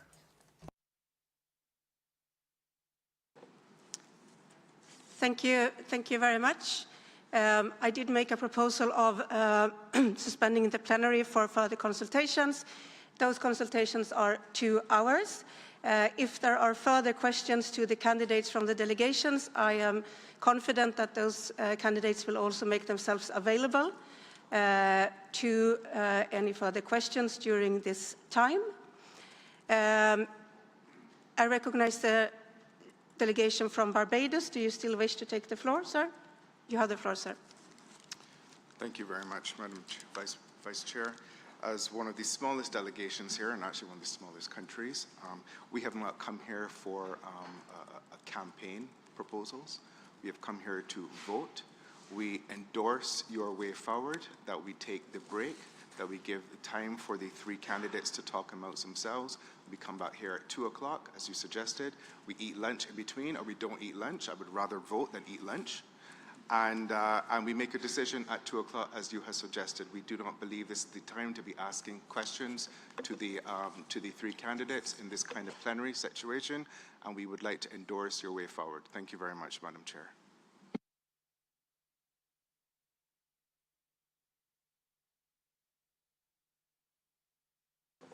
Thank you very much. Distinguished delegates, I recognize 2 additional requests for floor. I do not intend to open for a second round. If the delegations from Antigua, Angola wish to take the floor, you are, of course, free to do so. If not, I will proceed with the suggestion that I made and propose that we suspend the plenary for the consultations. If you still want to take the floor, you have the floor, but please be brief. Antigua Barbuda, please. Thank you very much, Madam Presiding Officer. Not to protract this, but I fully align myself with the statements made by representative from Barbados, and to just warn against this type of, I would say, an attempt to protract the process. We are here for one purpose and one purpose only. And we would advocate that the rules are adhered to and that we proceed in the manner in which the chair has presided. Thank you. Thank you very much. Angola, please. Thank you, Chair. Since we are watching a movie that we are already used to watch, we would like to suggest the Secretariat can work on the tickets of our colleagues to change the dates to return, because the way we are watching the movie, we can say stay here until tomorrow. So Secretariat should work on that one to change the tickets of our colleagues. Otherwise, most of us will not be able to participate in this process. Thank you. Thank you very much, Angola. I will now suspend the plenary. Consultations will be undertaken by the 3 candidates. We will meet here again at 2 p.m. And if no agreement is made between the 3 candidates, we will immediately move to secret balloting according to Rule 45. The plenary is now suspended. Thank you.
Can you hear me? Testing 1 2 1 2. Testing 1 2 3. Testing 1 2 3. Testing 1 2 3.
Good afternoon, colleagues. The meeting is hereby resumed. My sincere apologies for keeping you waiting. I know it's a Saturday and I have no idea what the weather is like, but it's an outside of this room that many prefer to be. So we will proceed swiftly, and I thank you for your patience to start again. Distinguished members of the committee, we have had a break to consult informally among the three candidates. To be working, which has been important for many of us in the room, agree a candidate by acclamation. Before we started this session, I was informed that discussions were made in good, constructive spirits, but unfortunately, no conclusion was reached on the path towards electing a chair by acclamation.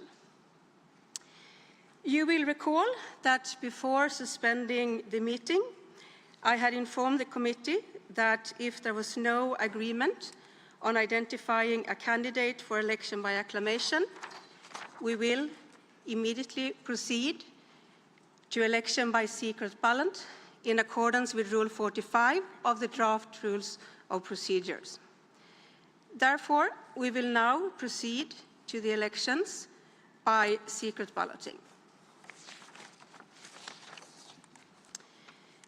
The committee will now turn to the election of the chair of the committee by secret ballot in accordance with Rule 45 and 46 of the draft Rules of Procedure of the committee that apply on a provisional basis.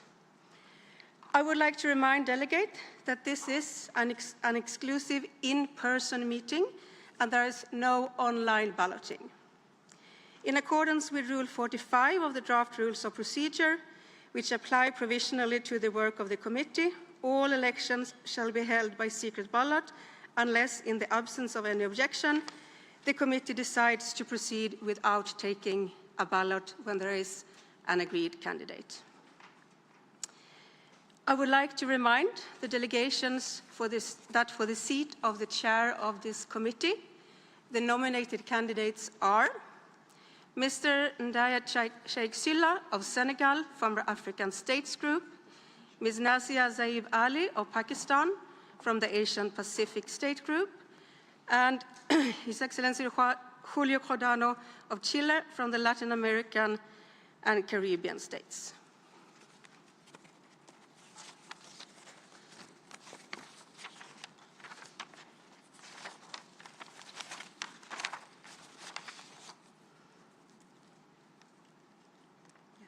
This one?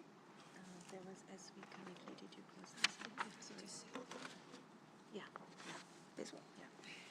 So with that, and with the presentation of the three candidates, I will now invite the Secretariat to explain the voting procedure. Secretariat, please, you have the floor. Thank you, Madam Vice Chair. The conference officers will distribute the ballot papers to the representatives seated behind their nameplates. Once you have received the ballot papers, you will see that for the ballot papers for the chair, the names of the three nominated candidates have already been printed on the ballots, while an additional space has been provided on the ballot paper for inscribing the name of any other candidate where applicable. Accordingly, delegates can tick the box for any one candidate, or write in the name of another candidate, or leave their ballot blank. This is in order to ensure compliance with UN practice and specifically General Assembly Resolution 71/323. This resolution decided that the names of candidates for election shall be communicated to the Secretariat where possible at least 48 hours prior to an election unless otherwise required by specific rules governing the elections concerned, and that those names shall be printed on the ballot papers, while additional spaces shall be provided on the ballot papers for inscribing other names where applicable. Therefore, any additional names that are submitted less than 48 hours in advance of the resumed session have not been printed on the ballot. I would also stress that you may only indicate one name on the ballot paper. A ballot will be considered invalid if you check or tick the box of more than one candidate, or check a name and write down an additional name, or write down only the name of a member of the committee. This is because the election is for an individual and not a member. As with abstentions, invalid ballots are not counted in the total numbers present and voting. Finally, if a ballot paper contains any notation other than a vote in favor of a candidate, those notations will be disregarded. In accordance with standard UN practice, the counting of the votes will be supervised by 4 tellers from member states present at this meeting. The tellers will be assisted by the Secretariat in undertaking this task. It is important that tellers counting the votes or the ballots are able to determine the intention of the voter. Therefore, the ballots need to be filled out clearly.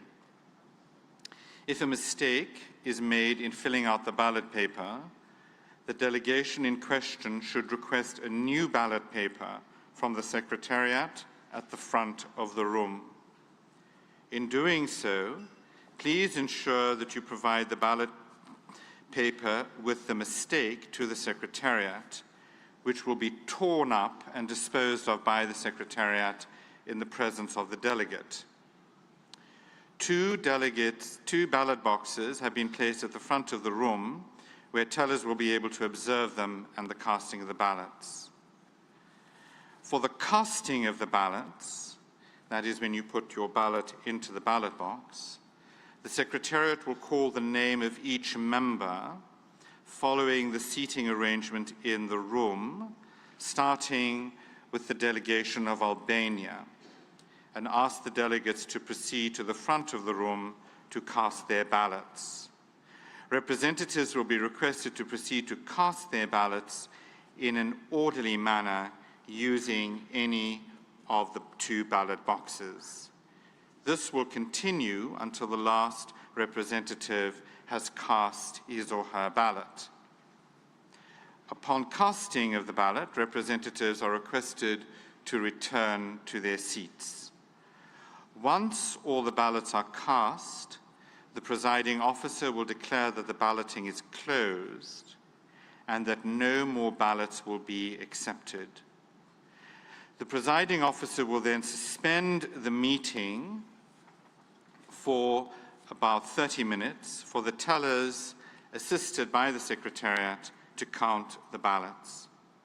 Once the results are available, the presiding officer will resume the meeting for the announcement of the ballots, of the results. The majority required is a majority of the members who are present and voting. The candidate that receives the largest number of votes and a simple majority of the members present and voting will be declared elected. Pursuant to Draft Rule 46, Paragraph 1, if, when only one person or member is to be elected, no candidate in the first ballot obtains the majority required, a second ballot shall be taken, restricted to the 2 candidates obtaining the largest number of votes. If in the second ballot the votes are equally divided, the chair shall decide between the candidates by drawing lots. Also, pursuant to Draft Rule 46, Paragraph 2, in the case of a tie in the first ballot among candidates obtaining the second largest number of votes, a special ballot shall be held for the purpose of reducing the number of candidates to 2. In the case of a tie amongst 3 or more candidates obtaining the largest number of votes, a second ballot shall be held. If a tie results amongst more than 2 candidates, the number shall be reduced to 2 by lot, and the balloting restricted to the remaining candidates shall continue in accordance with the preceding paragraph. Before commencing with the secret ballot, members of the media are requested to vacate the plenary room. However, media is permitted in the overflow room during elections. Finally, per United Nations practice, there is to be no use of photography or recording equipment in the plenary room during elections. Thank you, Madam Vice Chair.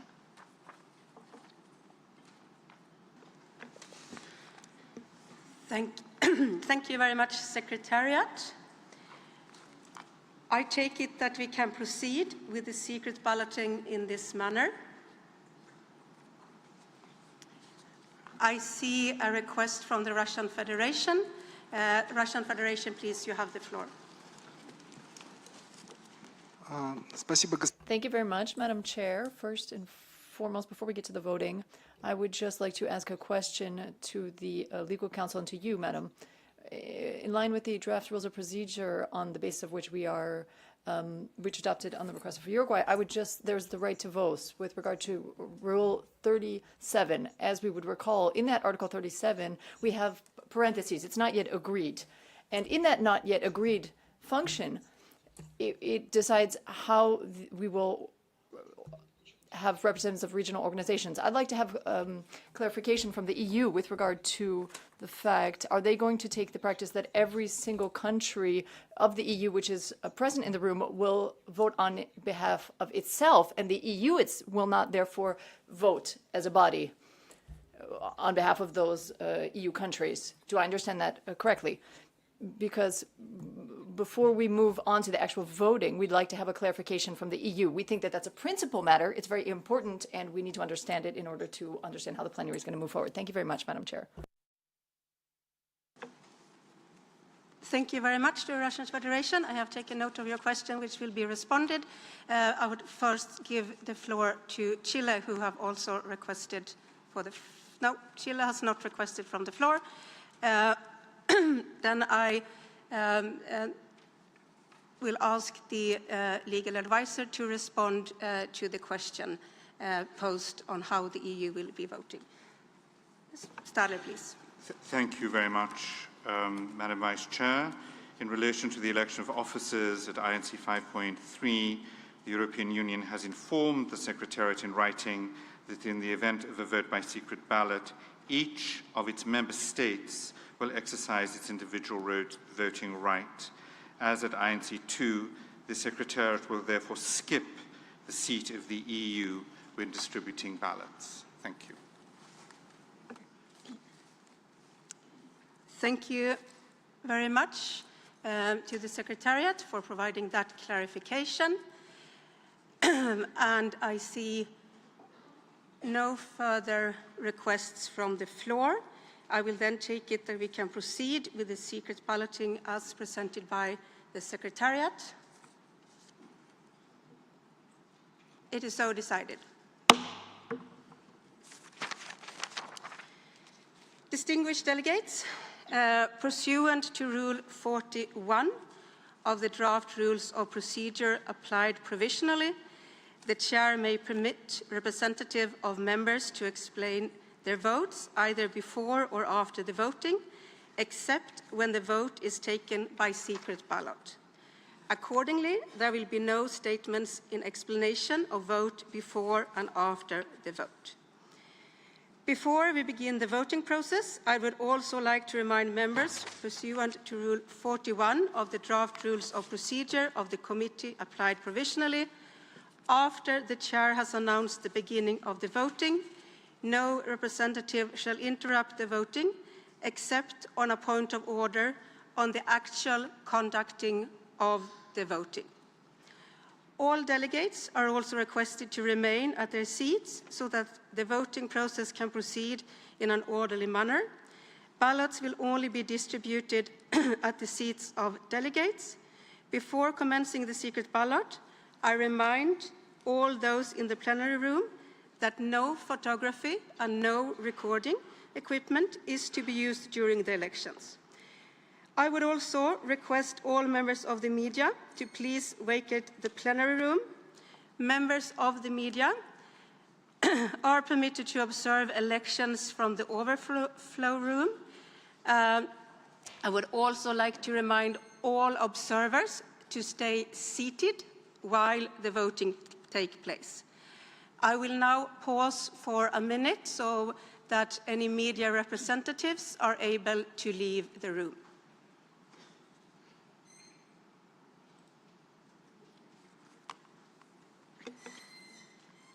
I'm assuming that you have someone who's taking this.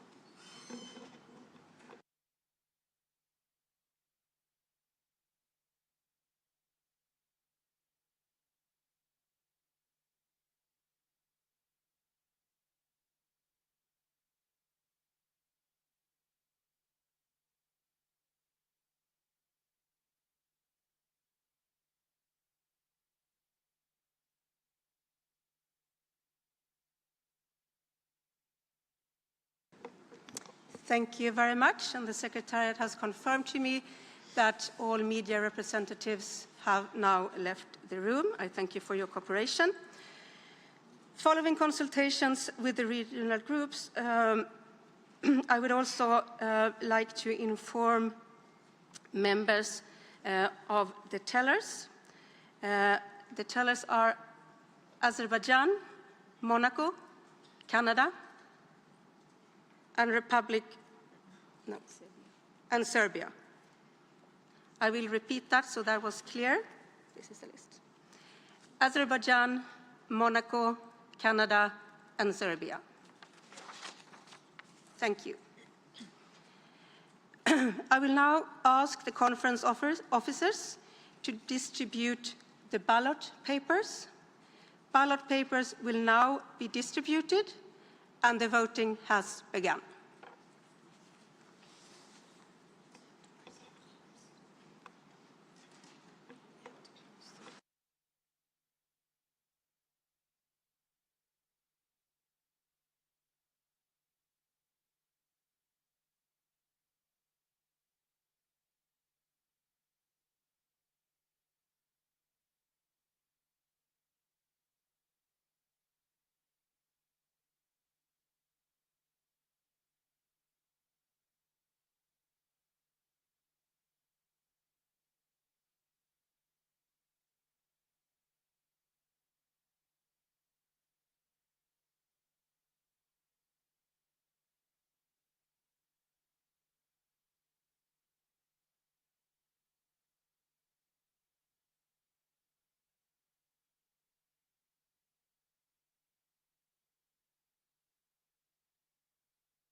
So members of the committee, you will have seen that the distributing of ballots has begun. I request representatives to use only those ballot papers that has been distributed. Members are requested to put an X in the box next to the name of their preferred candidate or write the name of a candidate that has not been listed on the ballot. There should not be more than one checked box or handwritten name on any ballot.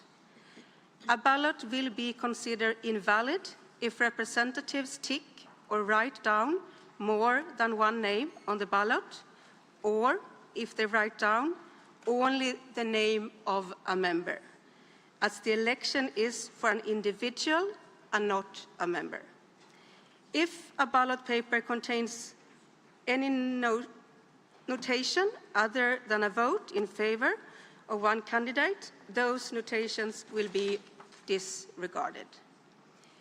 If no box is checked and no name is written on the line, the ballot will be conducted as abstaining in the vote. Any other notations will be disregarded. May I remind you that pursuant to Rule 38 of the Draft Rules of Procedure that apply on a provisional basis, decisions are made by a majority of members present and voting. I will now pause for a moment to give time for the distribution of ballot papers and ballot papers to be filled in. Thank you.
Can I ask all delegates to remain seated, please? And then I noted a point of order from Angola.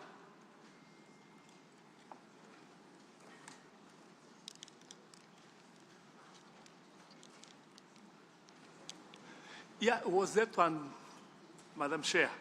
Because I saw one of the promoter of one candidacy circulating in the room, which is not allowed to do that.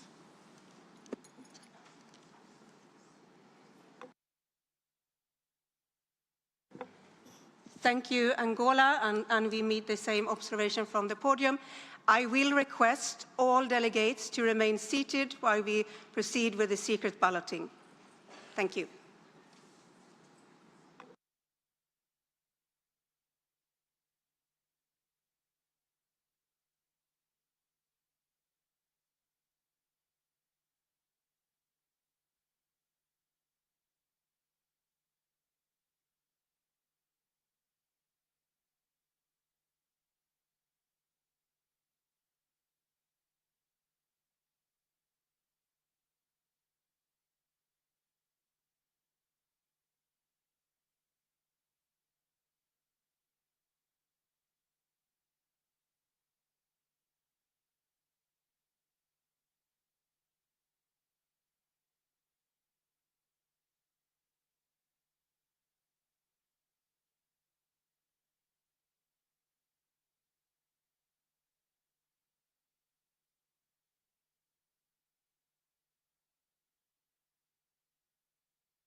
So thank you, everyone.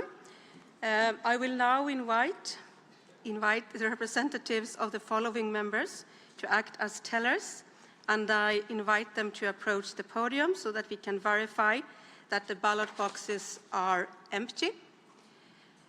I will invite Azerbaijan, Monaco, Canada, and Serbia. I will also ask 2 conference officers to approach the table.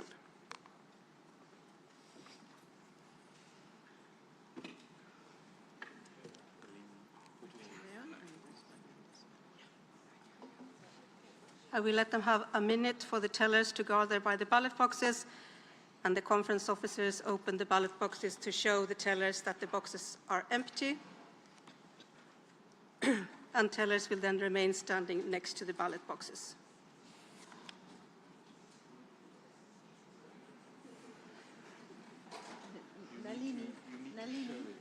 Nalini.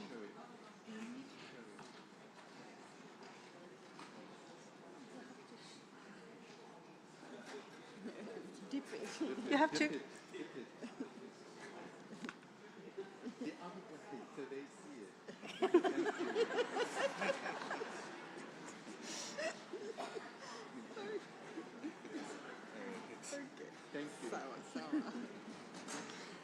Thank you. Thank you very much. I will now invite the Secretariat to call on delegations and invite them to come forward to cast their ballot. Please proceed to the ballot box only after the name of your delegation has been called, and once your ballot has been cast, I would ask delegates to return to their seat immediately.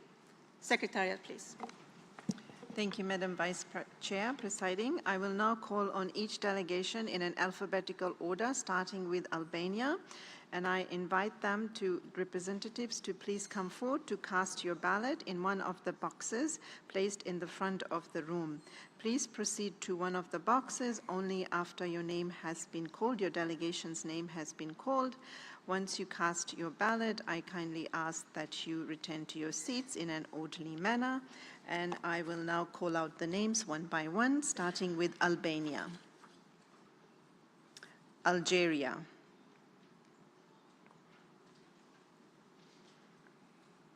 Andorra, Angola,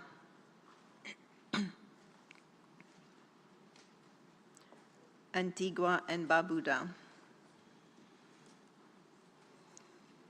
Argentina, Armenia, Australia,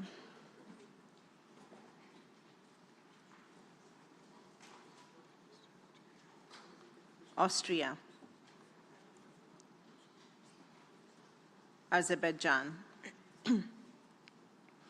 Bahamas, Bahrain, Bangladesh, Barbados, Belarus, Belgium,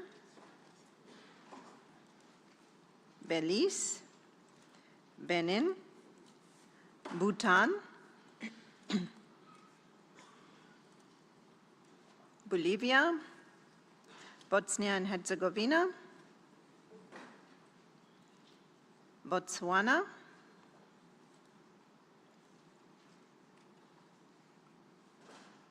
Brazil, Brunei Darussalam, Bulgaria,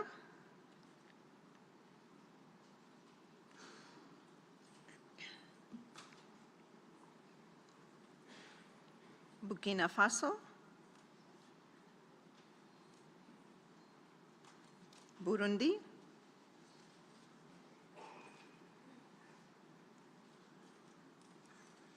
Cabo Verde, Cambodia, Cameroon, Canada, Central African Republic, Chad, Chile, China, Colombia, Comoros, and Congo. Cook Islands, Costa Rica, Côte d'Ivoire, Croatia, Cuba, Czechia, Democratic People's Republic of Korea, Democratic Republic of the Congo, Denmark, Djibouti,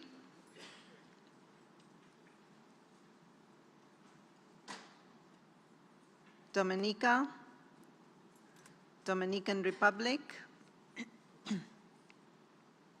Ecuador, Egypt, El Salvador, Equatorial Guinea, Eritrea, Estonia, Eswatini, Ethiopia, Cyprus, Fiji, Finland, France,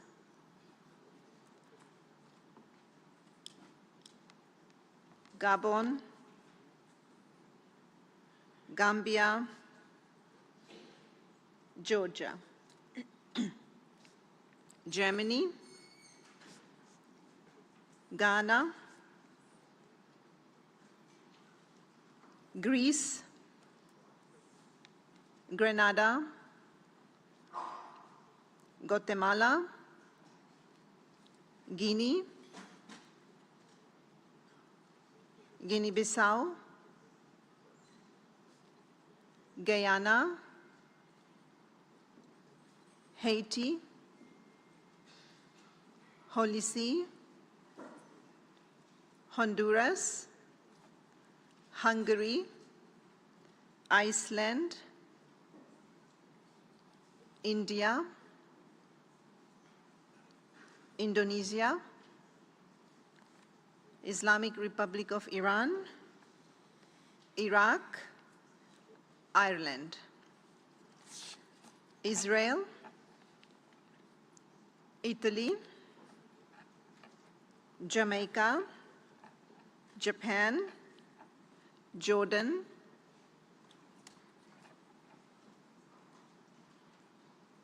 Kazakhstan, Kenya, Kiribati,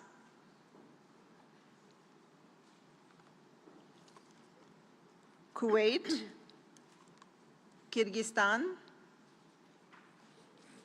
Lao People's Democratic Republic, Latvia, Lebanon, Lesotho, Liberia, Libya, Liechtenstein, Lithuania, Luxembourg, Madagascar, Malawi, Malaysia, Maldives, Mali, Malta, Marshall Islands, Mauritania, Mauritius, Mexico, Federated States of Micronesia, Monaco, Mongolia, Montenegro, Morocco, Mozambique, Namibia, Nauru, Nepal,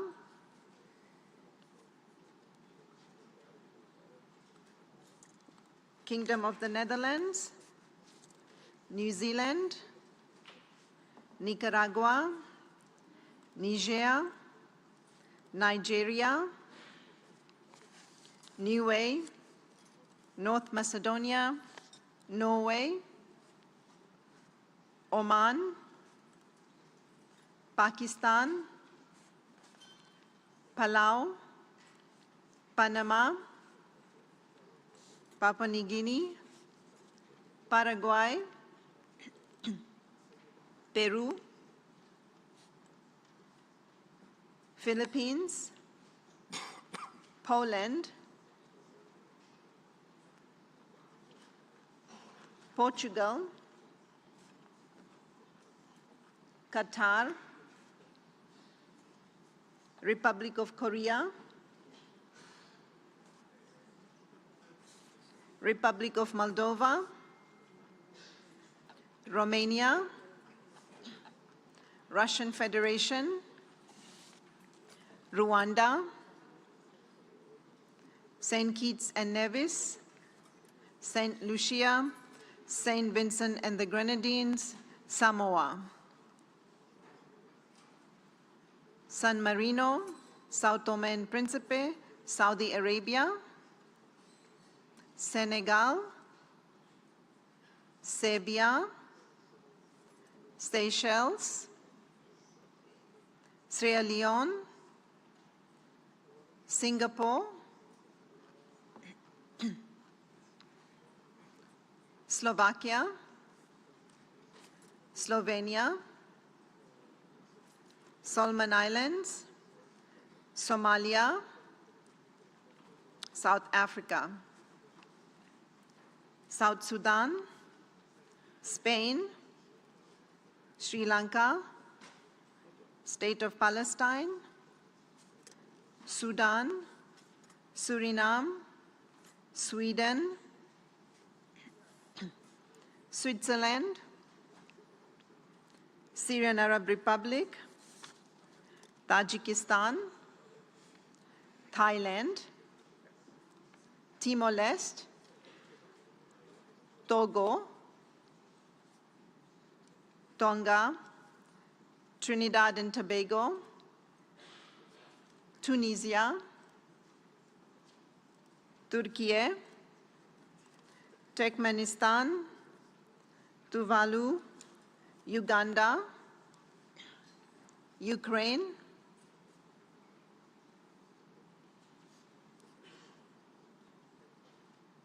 United Arab Emirates, United Kingdom, United Republic of Tanzania, United States, Uruguay, Uzbekistan, Vanuatu, Bolivarian Republic of Venezuela, Vietnam, Yemen, Zambia, and Zimbabwe.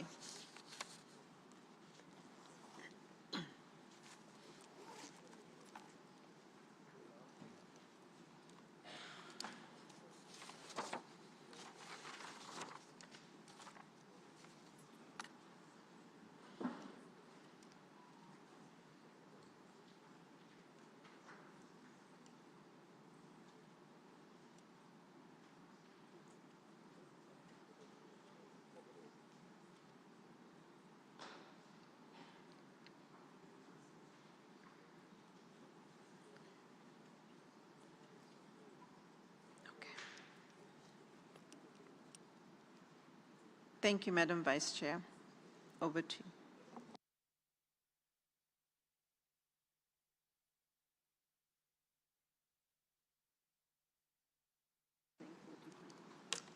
you. Thank you very much. May I request delegations who have not cast their ballot to do so now by approaching the podium.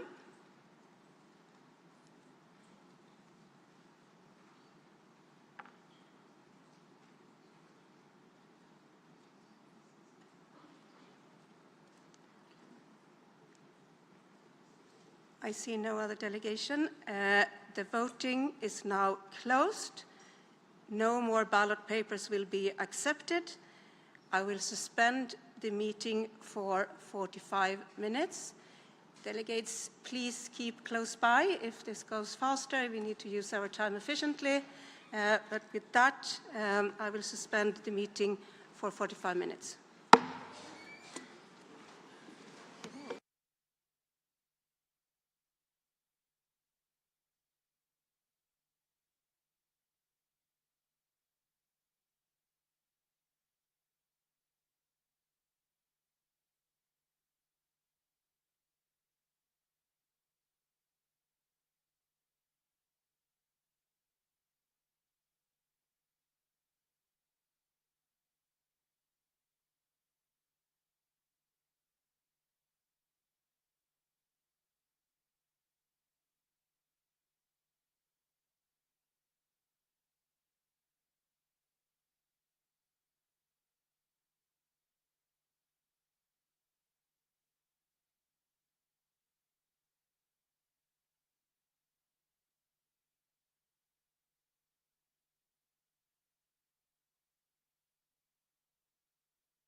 The plenary meeting is now resumed.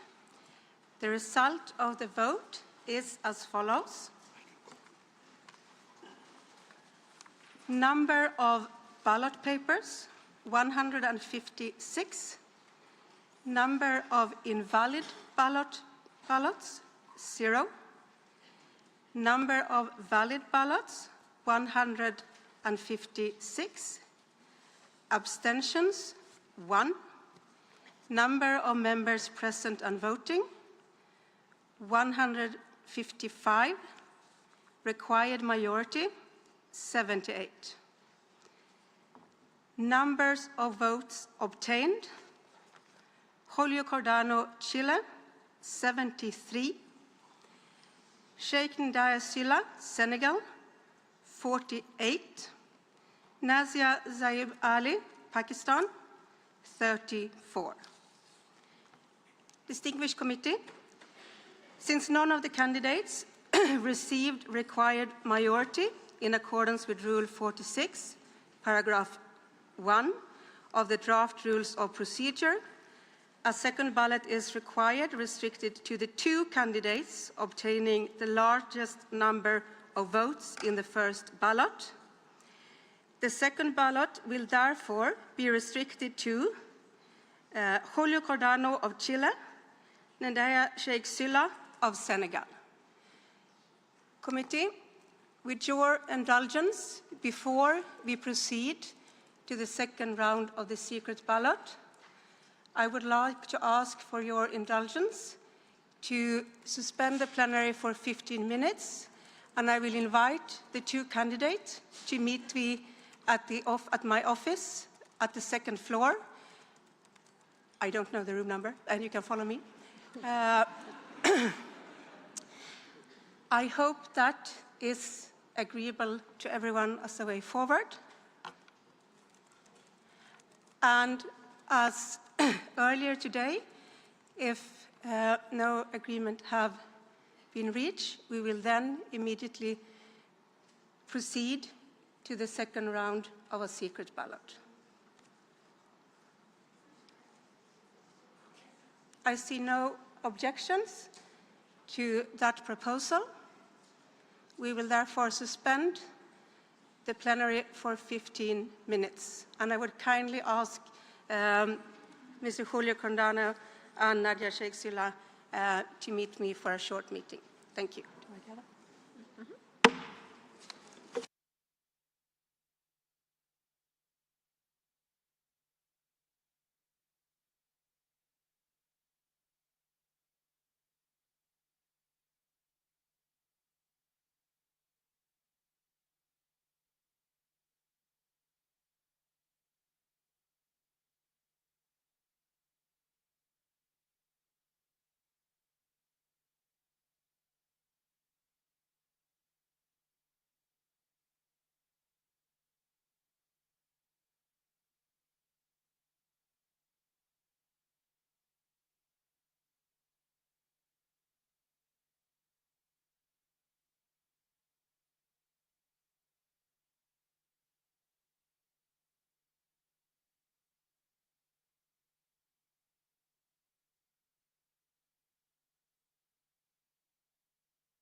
Distinguished delegates, we will resume in 2 minutes, so please, if you haven't taken the seat, please do so.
So, distinguished delegations, we had a suspension. We had, as I informed you, I invited the two candidates to my room for a short conversation.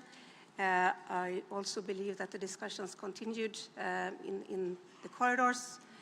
After that, I have not been informed of any decision made. That will mean that we need also to proceed with the secret balloting. I am, however, recognizing the request to speak from the delegation of Iran, to be followed by the Russian Federation. You will have the floor, sir. I will, however, at this point in time of the day, kindly request all delegations who speak to be focused and concrete in your interventions to allow us to proceed with the necessary measures. Iran, please, you have the floor, sir. Thank you very much, Madam Chair.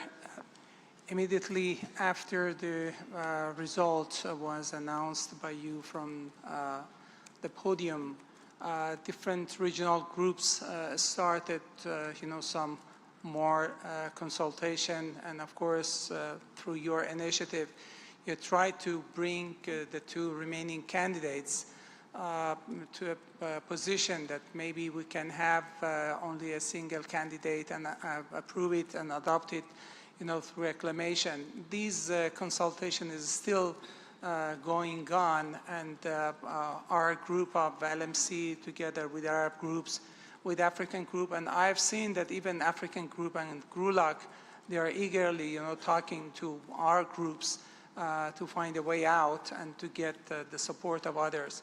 I think that due to the importance of, finding a solution and reaching to a consensus, it would be wise and valuable if we can, consider some more time for these discussions and consultations.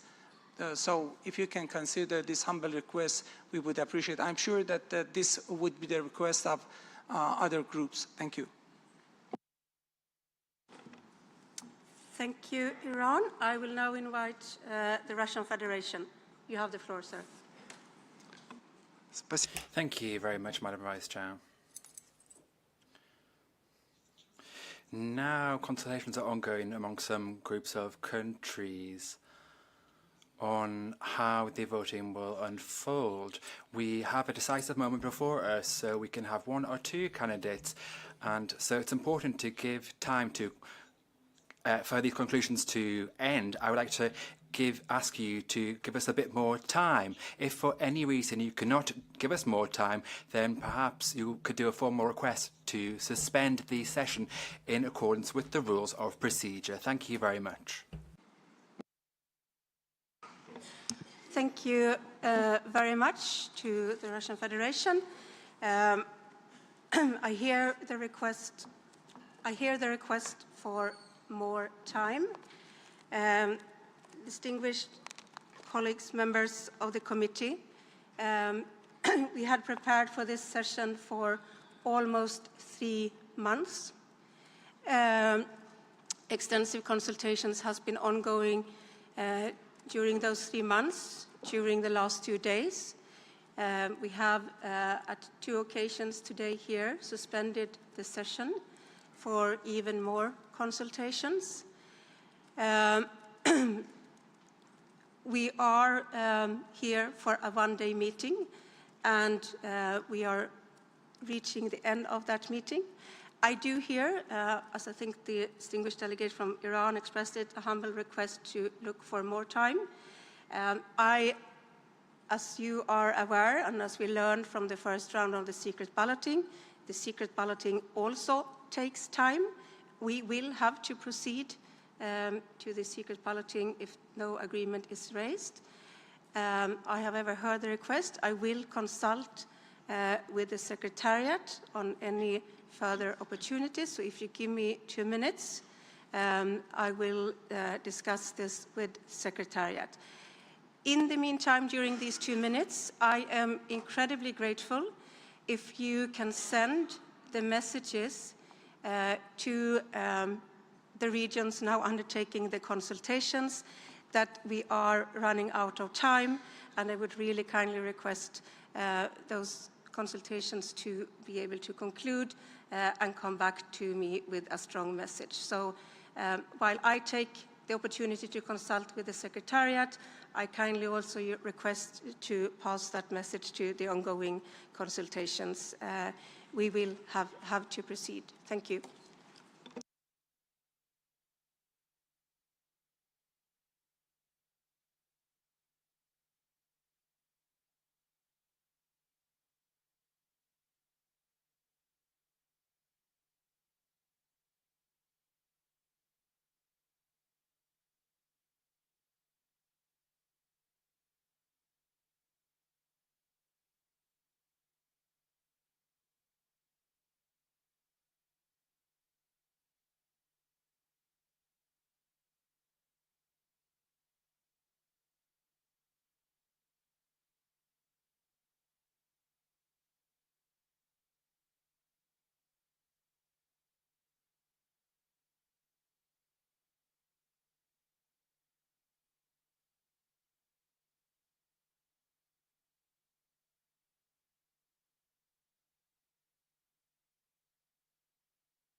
So after having consulted with the Secretariat, knowing where we are in the day, recognizing that efforts are being undertaken to reach an agreement, but also recognizing that we have a task ahead of us to elect a chair by acclamation, but if not, then through a secret balloting. I have heard the requests. To be very honest, we don't have more time. However, I will give you 10 more minutes. I will then ask you to come back and report to me after those 10 minutes. We will start the clock here. You have 10 more minutes. We don't have more time than that. I know I heard the humble request, and if there is not a result of the consultations, we will then immediately proceed to the next round of the secret balloting. I hope this pathway is acceptable to all. That means that you have 10 more minutes, and then I don't have any more time to give to you, and then we will need to proceed. So it's 10 minutes, it's not one more minute than 10 minutes. I recognize the distinguished delegation of Angola.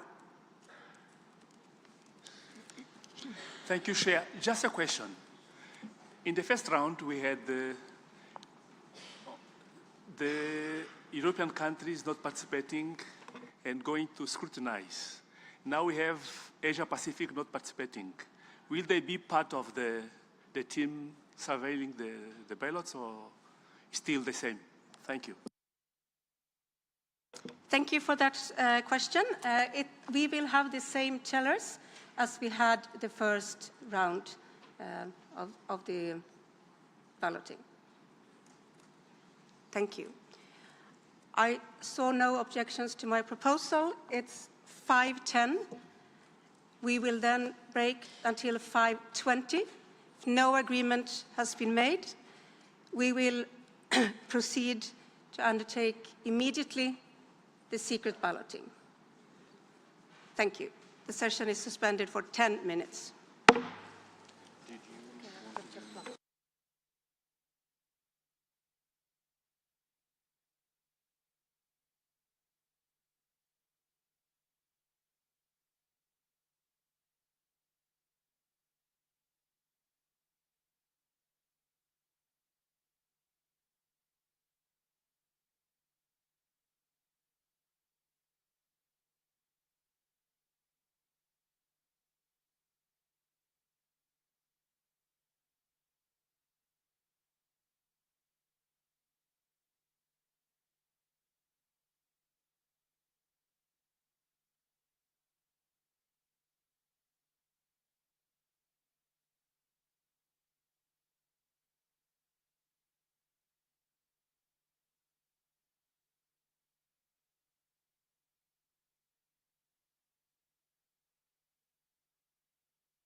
Can I please ask the delegations to take their seats? Thank you.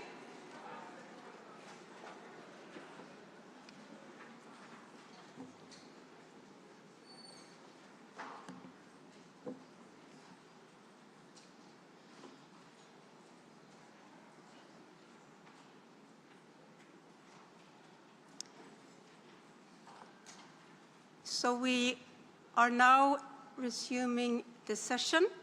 I recognize a request to speak from the delegation from Ghana. Ghana, please, you have the floor, sir. Thank you very much, Madam Acting Chair. The African region wants to congratulate Pakistan for a very hotly contested voting. We congratulate them for the work they've done. However, we want to propose that let's proceed with the elections and get it done and over with. I'm sure delegates are in a hurry to go home. So let's proceed with elections so we can finish it and go home. Thank you, Madam Chair. Thank you very much, Ghana. We shall now proceed with the secret ballot. I now ask the conference officers to distribute the ballot papers. Ballot papers will now be distributed, and the voting has begun.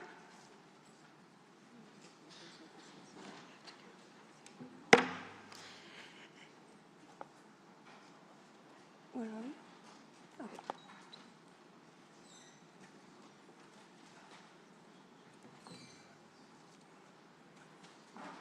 Where do I continue?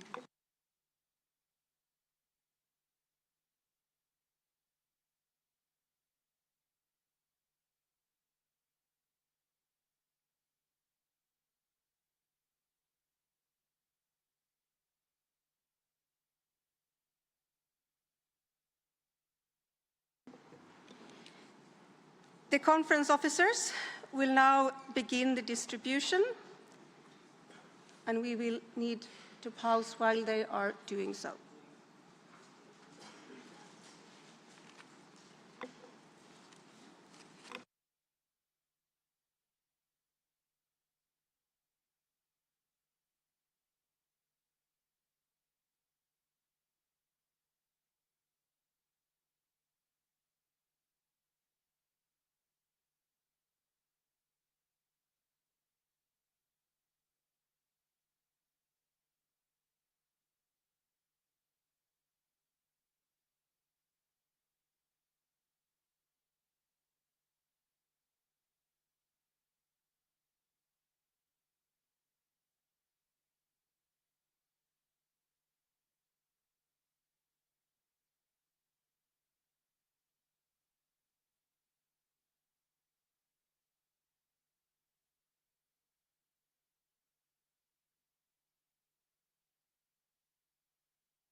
So while the ballots are being distributed, I also want to read that I request representatives to use only those ballot papers that have been distributed, as this ballot is restricted to the 2 candidates that had obtained the largest numbers of votes in the first ballots.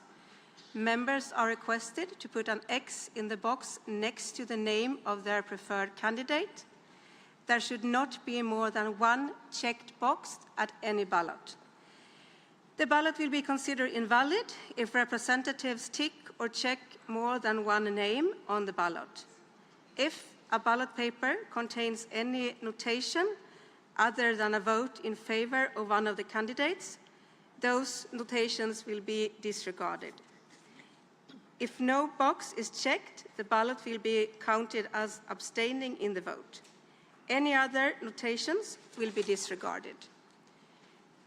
May I remind you that pursuant to Rule 38 of the draft rules of procedure that apply provisionally basis, decisions are made by a majority of members present and voting.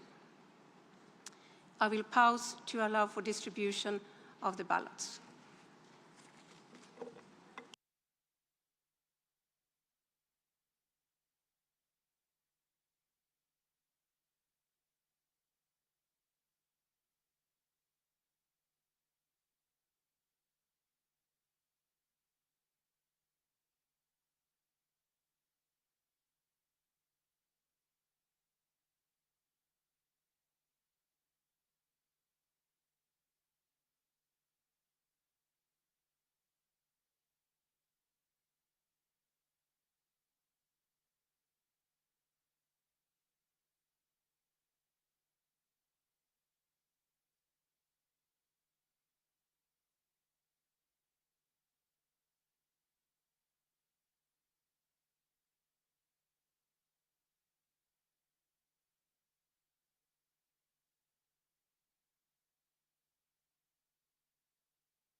Thank you very much. If there is anyone who has not yet received their ballot, please visit the conference officers in the corner. I will now invite the tellers to approach the podium so that we can verify that the ballot boxes are empty. So I would like to invite Canada, Monaco, Azerbaijan, and Serbia. And I will also ask the two conference officers to approach the table.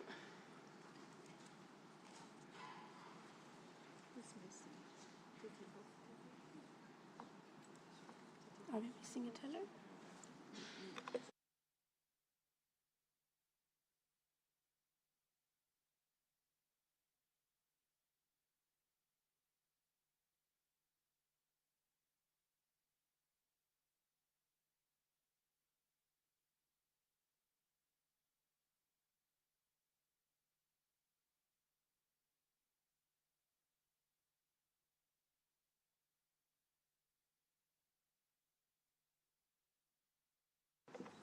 Thank you very much. I will now ask the conference officers to open the ballot boxes and clearly show to the tellers that the boxes are empty. Conference officers will then go back to their seat and the tellers will remain next to the ballot boxes.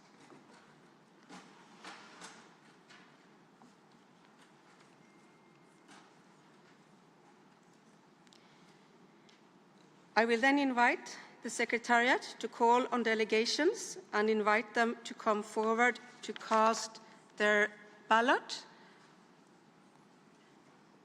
And please proceed to the ballot boxes only after the name of your delegation has been called. And once your ballot has been cast, I would also ask delegations to return to their seats. Secretariat, please. Thank you, Madam Chair.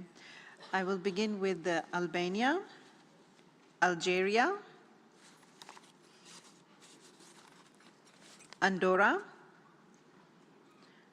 Angola, Antigua and Barbuda, Argentina, Armenia, Australia, Austria, Azerbaijan, Bahamas, Bahrain, Bangladesh, Barbados, Belarus, Belgium, Belize, Benin, Bhutan,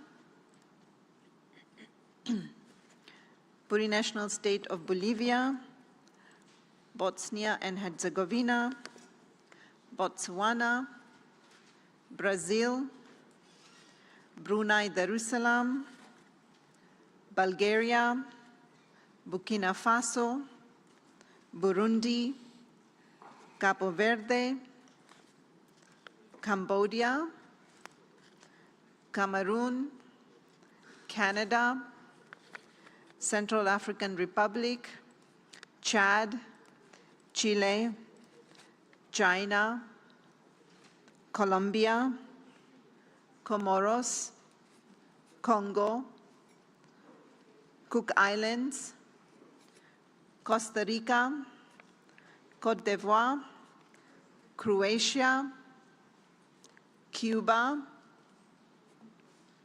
Czechia, Democratic People's Republic of Korea, Democratic Republic of the Congo, Denmark, Djibouti, Dominica, Dominican Republic, Ecuador, Egypt, El Salvador, Equatorial Guinea, Eritrea, Estonia, Eswatini, Ethiopia, Cyprus, Fiji, Finland, France, Gabon, Gambia, Georgia, Germany, Ghana, Greece,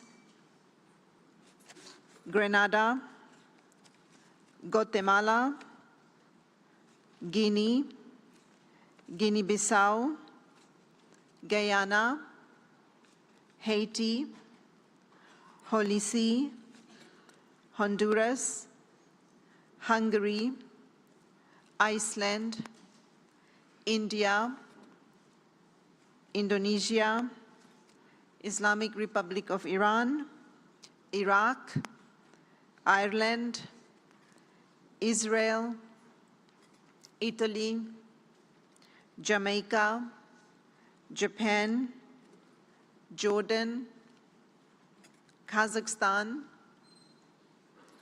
Kenya, Kiribati, Kuwait, Kyrgyzstan, Lao People's Democratic Republic,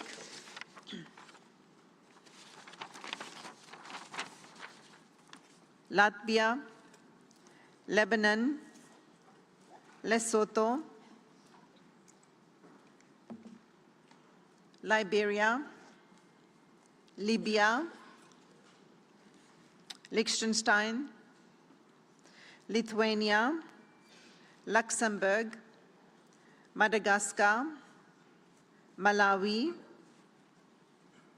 Malaysia, Maldives, Mali, Malta, Marshall Islands, Mauritania, Mauritius, Mexico,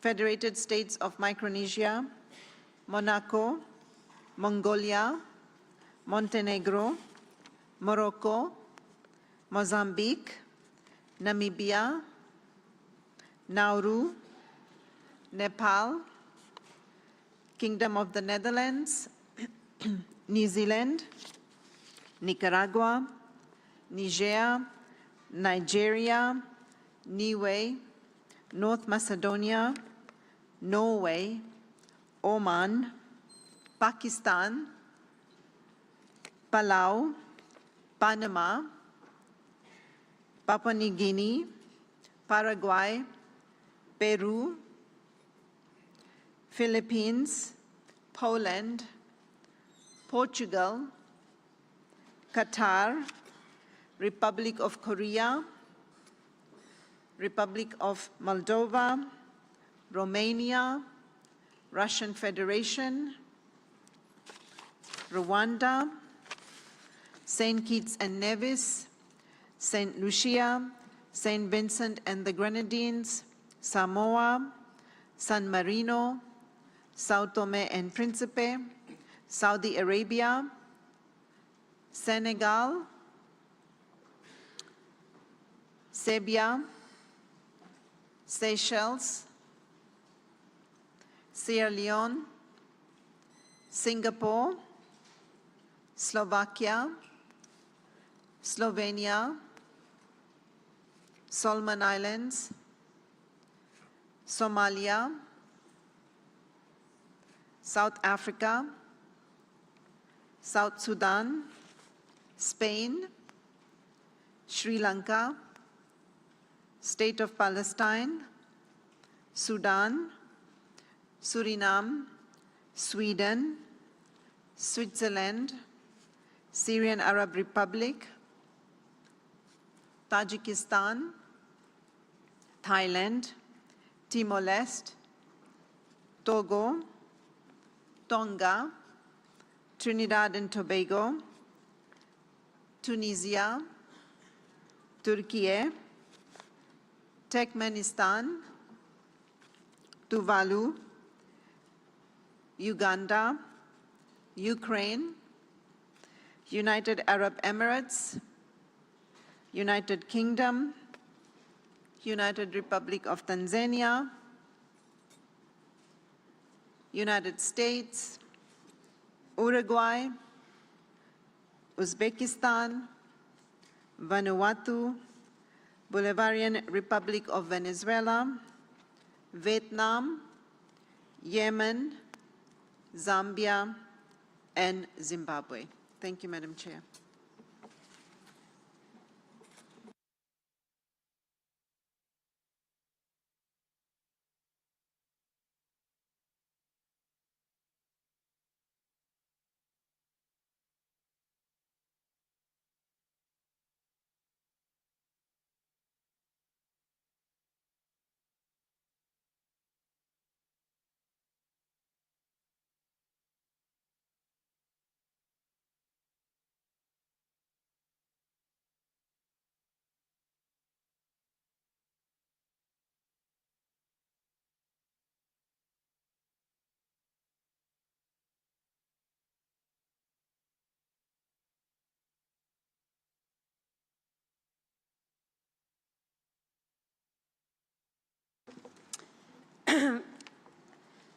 Distinguished members, the voting is now closed. No more ballot papers will be accepted. I will suspend the meeting for 20 minutes.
Distinguished members of the committee, the plenary meeting is resumed.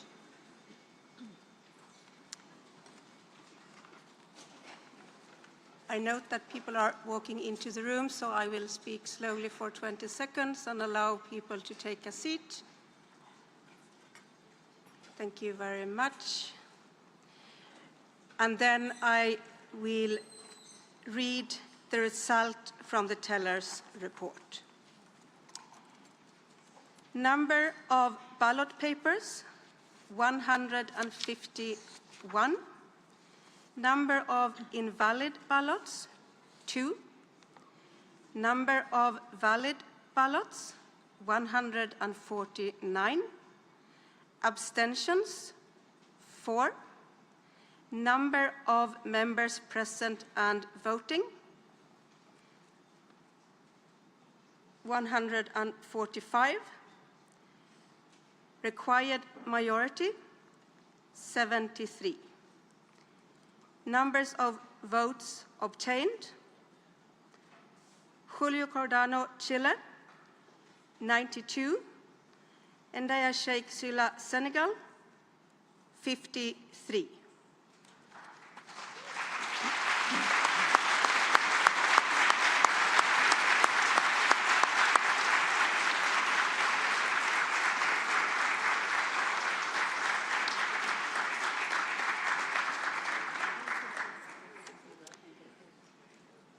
Following the second ballot, Julio Cordano, Chile, has attained required majority of votes and the largest numbers of votes. Rule 9, paragraph 2 of the draft rules of procedure states that each of the 5 United Nations regional groups shall be represented by 2 members of the Bureau, and 1 Bureau member shall represent the small island developing states. The group of Latin America and Caribbean states is currently represented by 1 member on the Bureau, Ambassador Gustavo Mesa Cuadra.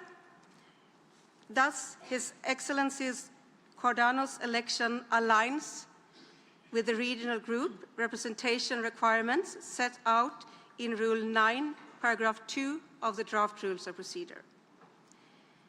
Having attained the required majority of votes and the largest number of votes, His Excellency Julio Cordano is declared elected as the chair of the committee.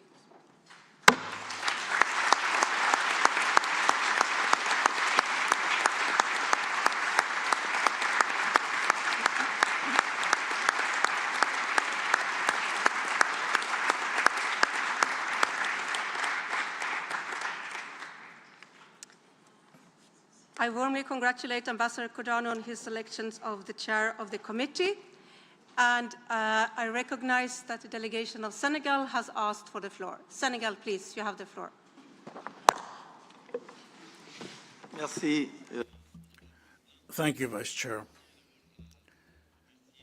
I would very much like to express my most heartfelt congratulations to the new chair of the committee, Julio Cordano from Chile.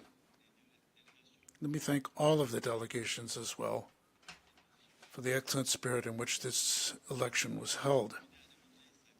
Today, the committee showed its capacity for making collective and responsible decisions, which is a success for this process.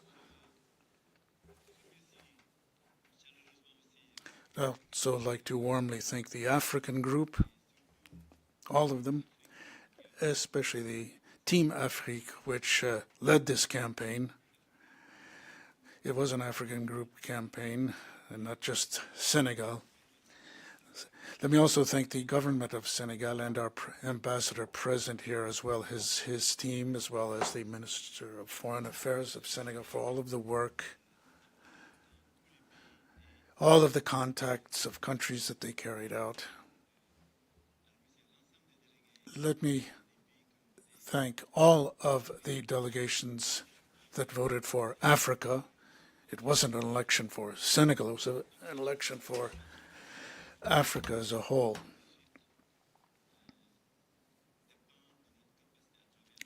Our ability to work together will be the gauge of our success. And so far, it has been a very balanced effort. We hope that confidence will return to the group, that it will be balanced, and that all countries, whatever their points of view, will be heard. We have a very difficult task ahead of us, to be shared by all of us. And if I may, on behalf of the African group, I hope the chair will allow me, we are ready to work hand in hand with Julio Cardano so that this treaty, our reason for being here, will be a reality.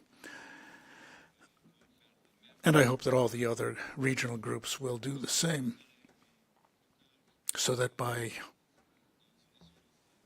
the end of the year, or within a reasonable time, not too far off, we will have a 5.4 that will allow us to conclude this treaty.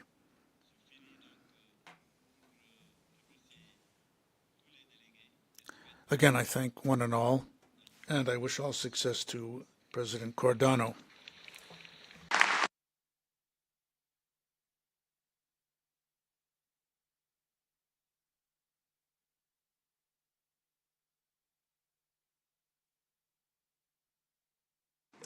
Thank you very much. If Ghana allows me, let me just take this opportunity also to recognize and thank all of the 3 candidates and their governments for their commitment to this process. Thank you very much. Ghana to be followed by Pakistan. Ghana, please, you have the floor. Okay. Madam Chair, distinguished colleagues, excellencies, members of the Secretariat. On behalf of the African states, I would like to warmly congratulate the new elected chair of the INC, Mr. Julio Cardano of Chile. I also wish to commend all delegations present today. We have collectively made history here by reaching a decision together. We have demonstrated our shared commitment to effective multilateralism and to using the procedures of this committee in the service of progress. We leave today stronger, more united, and better equipped to move this process forward.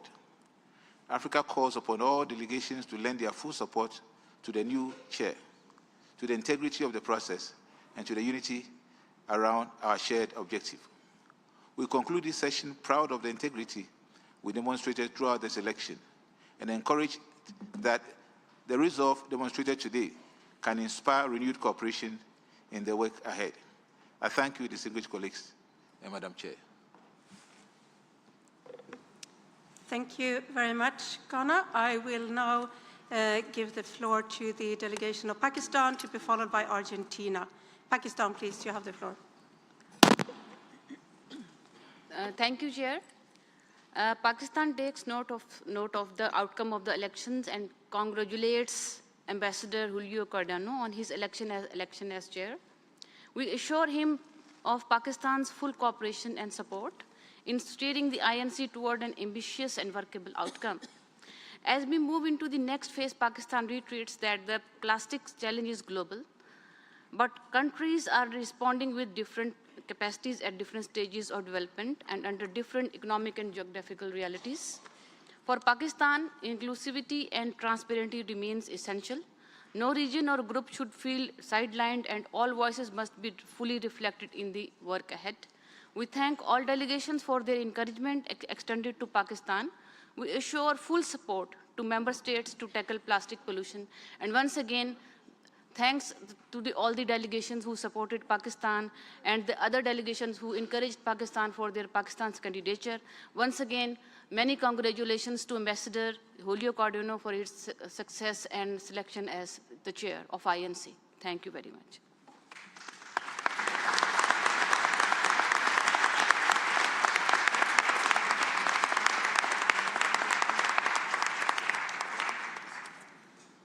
Thank you very much, Pakistan. I would now like to give the floor to the delegation of Argentina. Argentina, please, you have the floor, madam.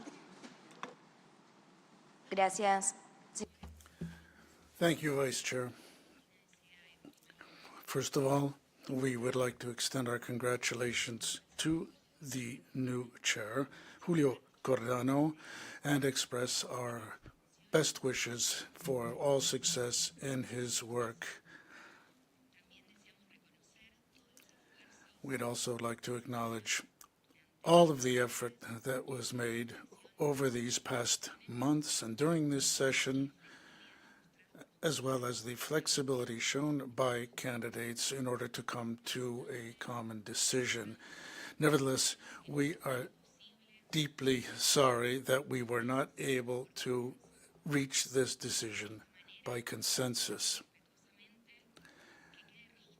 We would like to respectfully request that this not be interpreted as a precedent that interprets the rules of procedure, nor in the negotiating committee, nor in the future instrument, nor in the broader context of environmental international agreements. Finally, we feel that consensus-based decisions are a fundamental feature and a sound foundation for all of our work, for all institutional mechanisms that will be established by the treaty. Only a broad-based consensus will allow us to come up with an efficient, balanced, and universal instrument. Thank you.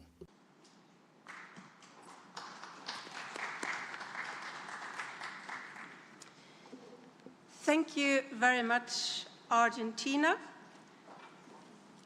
I see no more requests for the floor at this point in time. And with the election of Ambassador Cordano, my task as a Vice Chair presiding has also come to an end. I do now recognize the delegation of Uruguay. Uruguay, I will give you the floor, but as you may have noted in my start of my intervention, I am also eager to hand over the gavel to the new chair. And we do still have some agenda items that our newly elected chair will need to handle. So I would seek for your indulgence for a short statement, and then we will proceed so that the newly elected chair can proceed over the rest of the meeting. Uruguay, please, you have the floor. Muchas gracias. Thank you very much, Vice Chair and Acting Chair of the meeting. Well, on behalf of Uruguay and as a GRULAC coordinator, let us express our deepest thanks for the confidence and support that was shown to our candidate, Julio Cordano. Just to thank you, to reiterate the commitment of GRULAC to continue working and to fulfill the UNEA resolution that was given to us and conclude our negotiations for a treaty. Thank you. Thank you very much, Uruguay. And with that, what remains from my side is a very huge thank you to the members of the Bureau for entrusting me this role in the first place, but above all, to all of you, to all of the members of the committee, for your constructive engagement and work throughout the day and the work leading up to here now. I very much like to again congratulate the ambassador. I look forward to work with our new chair, Ambassador Cordano, as I look forward to work with all of the members of the Bureau and all of the members of this committee to bring this journey to an end. And with that, I would like to invite you, Julio, if I may allow at this point, before you are actually at the podium, to take the seat and preside over the remainder of this resumed session. Thank you.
colleagues, thank you very, very much for this incredible opportunity, for this honor that you have given me.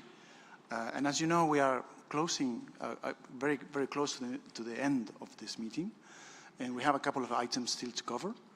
But before that, I would like to allow me maybe a minute to address briefly this committee. I would like to start by thanking the Vice Chair, Johanna Lissinger, for her leadership and clarity in the conduction of our process in this period. I think I can speak on behalf of everyone to say that it's been wonderful working with Johanna in this stage, and I look forward to continue benefiting from her experience and her inputs in the Bureau, because she remains a member of the Bureau. And also I would like to thank every single one of you for your dedication, for your support, and for your active role in this INC meeting, and also in the future endeavors that we will take in the next months. Throughout these past few weeks and months, I have had the privilege to have many conversations with many of you, and I feel privileged for that. From these exchanges, it has been crystal clear to me that there is one single vision from everyone that I would like to summarize like this. Plastic pollution is a planetary problem that affects everyone, every country, every community, and every individual. If we don't take concerted action, it will get much worse in the coming decades. A treaty, which is the task we have at hand, is therefore urgently needed to organize this concerted action, to bring us together around this common task, taking into account that each country will have different starting points and will have different needs and different priorities. I feel very encouraged by this joint vision that I can attest. I am sure that it will be the cornerstone of the success that I'm sure lies ahead of us. I have also discussed with many of you about the mode of work that we need to take, and about how can we engage in a more efficient manner. I will not delve into details about this, as this is not the time to have this discussion. But I will only say that as in any other multilateral negotiation, flexibility and pragmatism will be major elements as we get closer to our goal together. The treaty can provide clarity, mark a pathway towards an ambitious purpose, and establish the appropriate tools and instruments to achieve it. In this regard, I would like to say that no one, including this chair or any one of you, or anyone in this room, can single-handedly achieve this. This is a joint work that needs to have national delegations in the driving seat. Although I have to say that I will be knocking at your door to ask for your help and continued support as we move forward. I am willing and determined to play a leading role in finding the solutions that will allow us to cross the finish line. I have the intention to continue conducting conversations where we can test ideas and possible consensus, and making sure that we have a text that evolves with predictability and with no surprises as we build our common understanding of the treaty. This is more than ever a collective effort, and everybody must play their part. Finally, I would like to give my personal recognition to my two fellow candidates, Nasia and Sila. I have had the chance to speak frequently to both of them in this period, and I can attest their extraordinary qualities and remarkable leadership. Either of them could be sitting here today, and we would have been in excellent hands. Both of you, Nasia and Sila, will be crucial to advance our process, and I would like to also take this opportunity to endorse their words as they address this plenary.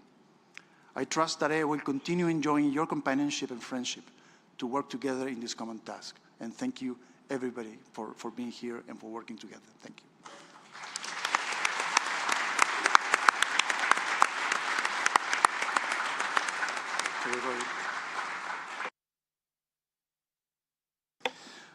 Right, thank you so much for your attention, and thank you so much for being here at this late hour. I promise that we will try to be as quick as possible because I know that many people also have to take flights, and I don't want to protract this for longer. But if you indulge us, I would like to spend briefly, a very short pause, so I can quickly review the agenda. As you can see, I'm just sitting here, so I need to familiarize a little bit with what I have to say for the remainder of the resumed session. So just bear with us for a moment, and we will be back in a moment. Thank you.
Okay, colleagues, distinguished delegates, the committee will continue its consideration of agenda item 2, entitled Election of Officers, for the election of the vice chairs and the designation of the rapporteur.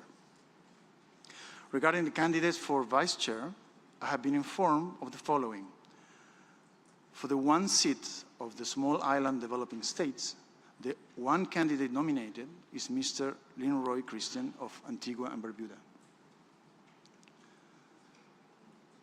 In accordance with established practice of the United Nations, let me now turn to the nomination from the small island developing state, for which the number of candidates corresponds to the number of seats to be filled and for whom there are no objections. Members will recall that in accordance with Rule 45 of the Draft Rules of Procedure of the committee that applies to the committee's work on a provisional basis, the committee shall proceed to elect by acclamation the agreed candidates that correspond to the number of seats to be filled and for whom there are no objections. If there are no objections, may I take it that the committee wishes to elect by acclamation Mr. Linroy Christian of Antigua and Barbuda as Vice Chair of the committee.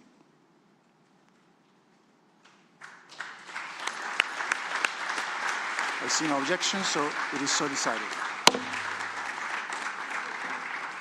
I congratulate the Vice Chair on his election. I would like now to invite the committee to proceed with the designation of the rapporteur. With the resignation of Mrs. Asha Challenger of Antigua and Barbuda from her role as Vice Chair and Rapporteur of the committee, I have been informed that there is general agreement to designate Vice Chair Irma Gugliani of Georgia as Rapporteur of the committee. May I take it that the committee wishes to proceed accordingly? I hear no objections. Is so decided.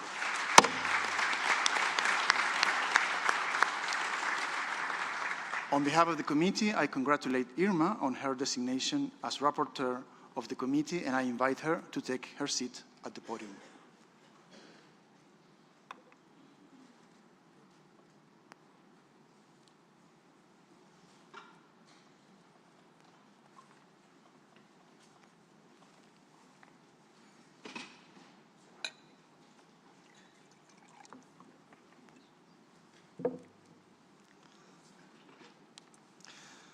The committee has thus concluded its consideration of Agenda Item 2.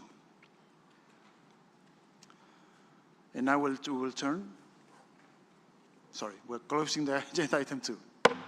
And now, with your indulgence, we will turn to Agenda Item 5, Other Matters. Distinguished delegates, there are currently no other matters to be discussed under this item. And the committee has thus concluded this stage of its consideration of Agenda Item 5. If there are no requests for the floor, I don't see anyone, I would like to then close this agenda item. Right, thank you very much. So, distinguished delegates, I would like now to invite the committee to consider Agenda Item 6 on the adoption of the report of the session. As we have convened for a very brief period today, my understanding is that it is not possible to make a draft report available for consideration and adoption under this agenda item. And as you may recall, this was already explained by the Vice Chair presiding this meeting before, also in her scenario note, and that was shared with you in advance to this meeting. In order to ensure that all relevant information is captured in sufficient detail, the rapporteur requires additional time to prepare the draft report. The rapporteur will work together with the Secretariat to prepare a draft report soon after the conclusion of the resumed session. The draft will then be circulated to the members of the committee for its review. This draft report can be then considered for adoption at a later date by the committee. I therefore propose that the committee entrust preparation of the draft report of the session to the rapporteur on the understanding that it will be circulated to the committee in draft form following its preparation and considered for adoption by the committee when it next reconvenes.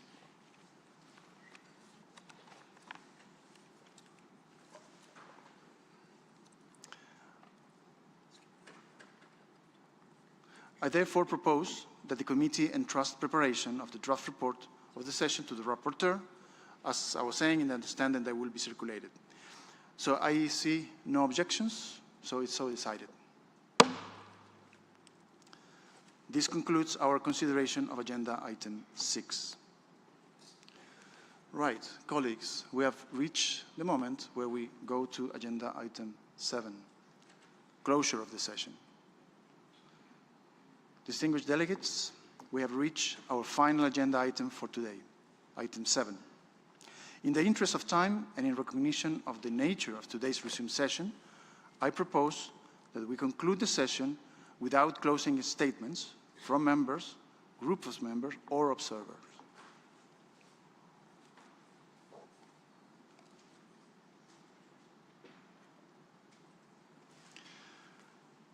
So, thank you very much. Before moving on, I would like to now to invite the Executive Secretary of the Intergovernmental Negotiating Committee on Plastic Pollution, Mrs. Jyoti Mathur-Philip, to deliver her remarks. Jyoti. Thank you so much. Excellencies, distinguished delegates, as we come to the close of this resumed session, allow me, on behalf of the Executive Director of the United Nations Environment Programme, Ms. Inga Anderson, to express sincere appreciation for your cooperation, dedication, and continued commitment throughout today's proceedings. In the limited time available, you have fulfilled the procedural objectives before you and ensured the continuity of this essential multilateral process. Allow me to extend my congratulations to the newly elected chair, His Excellency Julio Cardano, and also Vice Chair, Mr. Lindroy Christian, who is representing the small island developing states. The Secretariat looks forward to supporting you both in your roles. I would also like to thank the other two candidates, Nazia and Sila from Pakistan and Senegal, for putting your hat in and running well, and congratulations to you too. I would again like to express my sincere gratitude to Vice Chair presiding, Her Excellency Johanna Lissinger-Pietz, for her support, and to all members of the Bureau for their continued guidance. I wish to once again acknowledge our donors whose support enables the participation of delegates and sustains this process.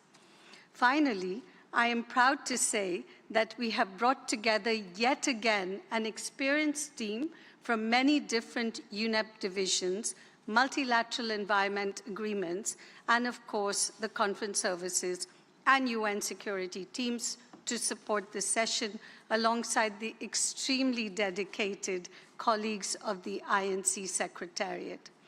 Excellencies, distinguished delegates, the work of this committee continues, and the Secretariat remains fully committed to supporting you in the period ahead. We thank you for the spirit of collaboration demonstrated today and wish you safe travels back home as you depart. Thank you.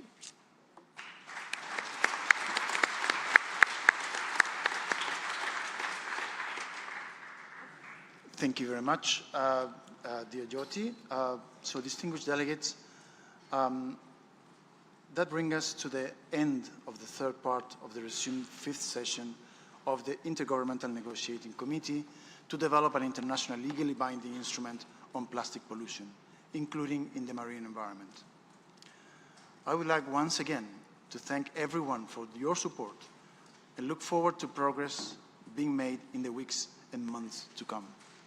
Thank you also on a personal note for my election. I fully hope that I will be able to respond to the expectations.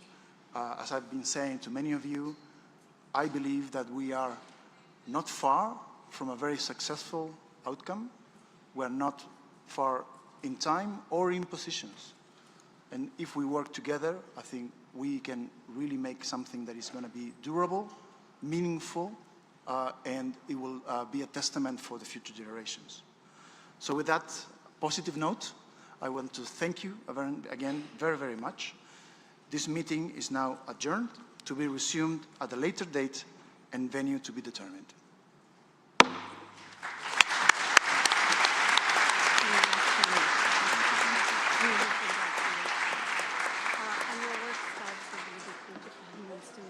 I know. So, Right now. right now, after this.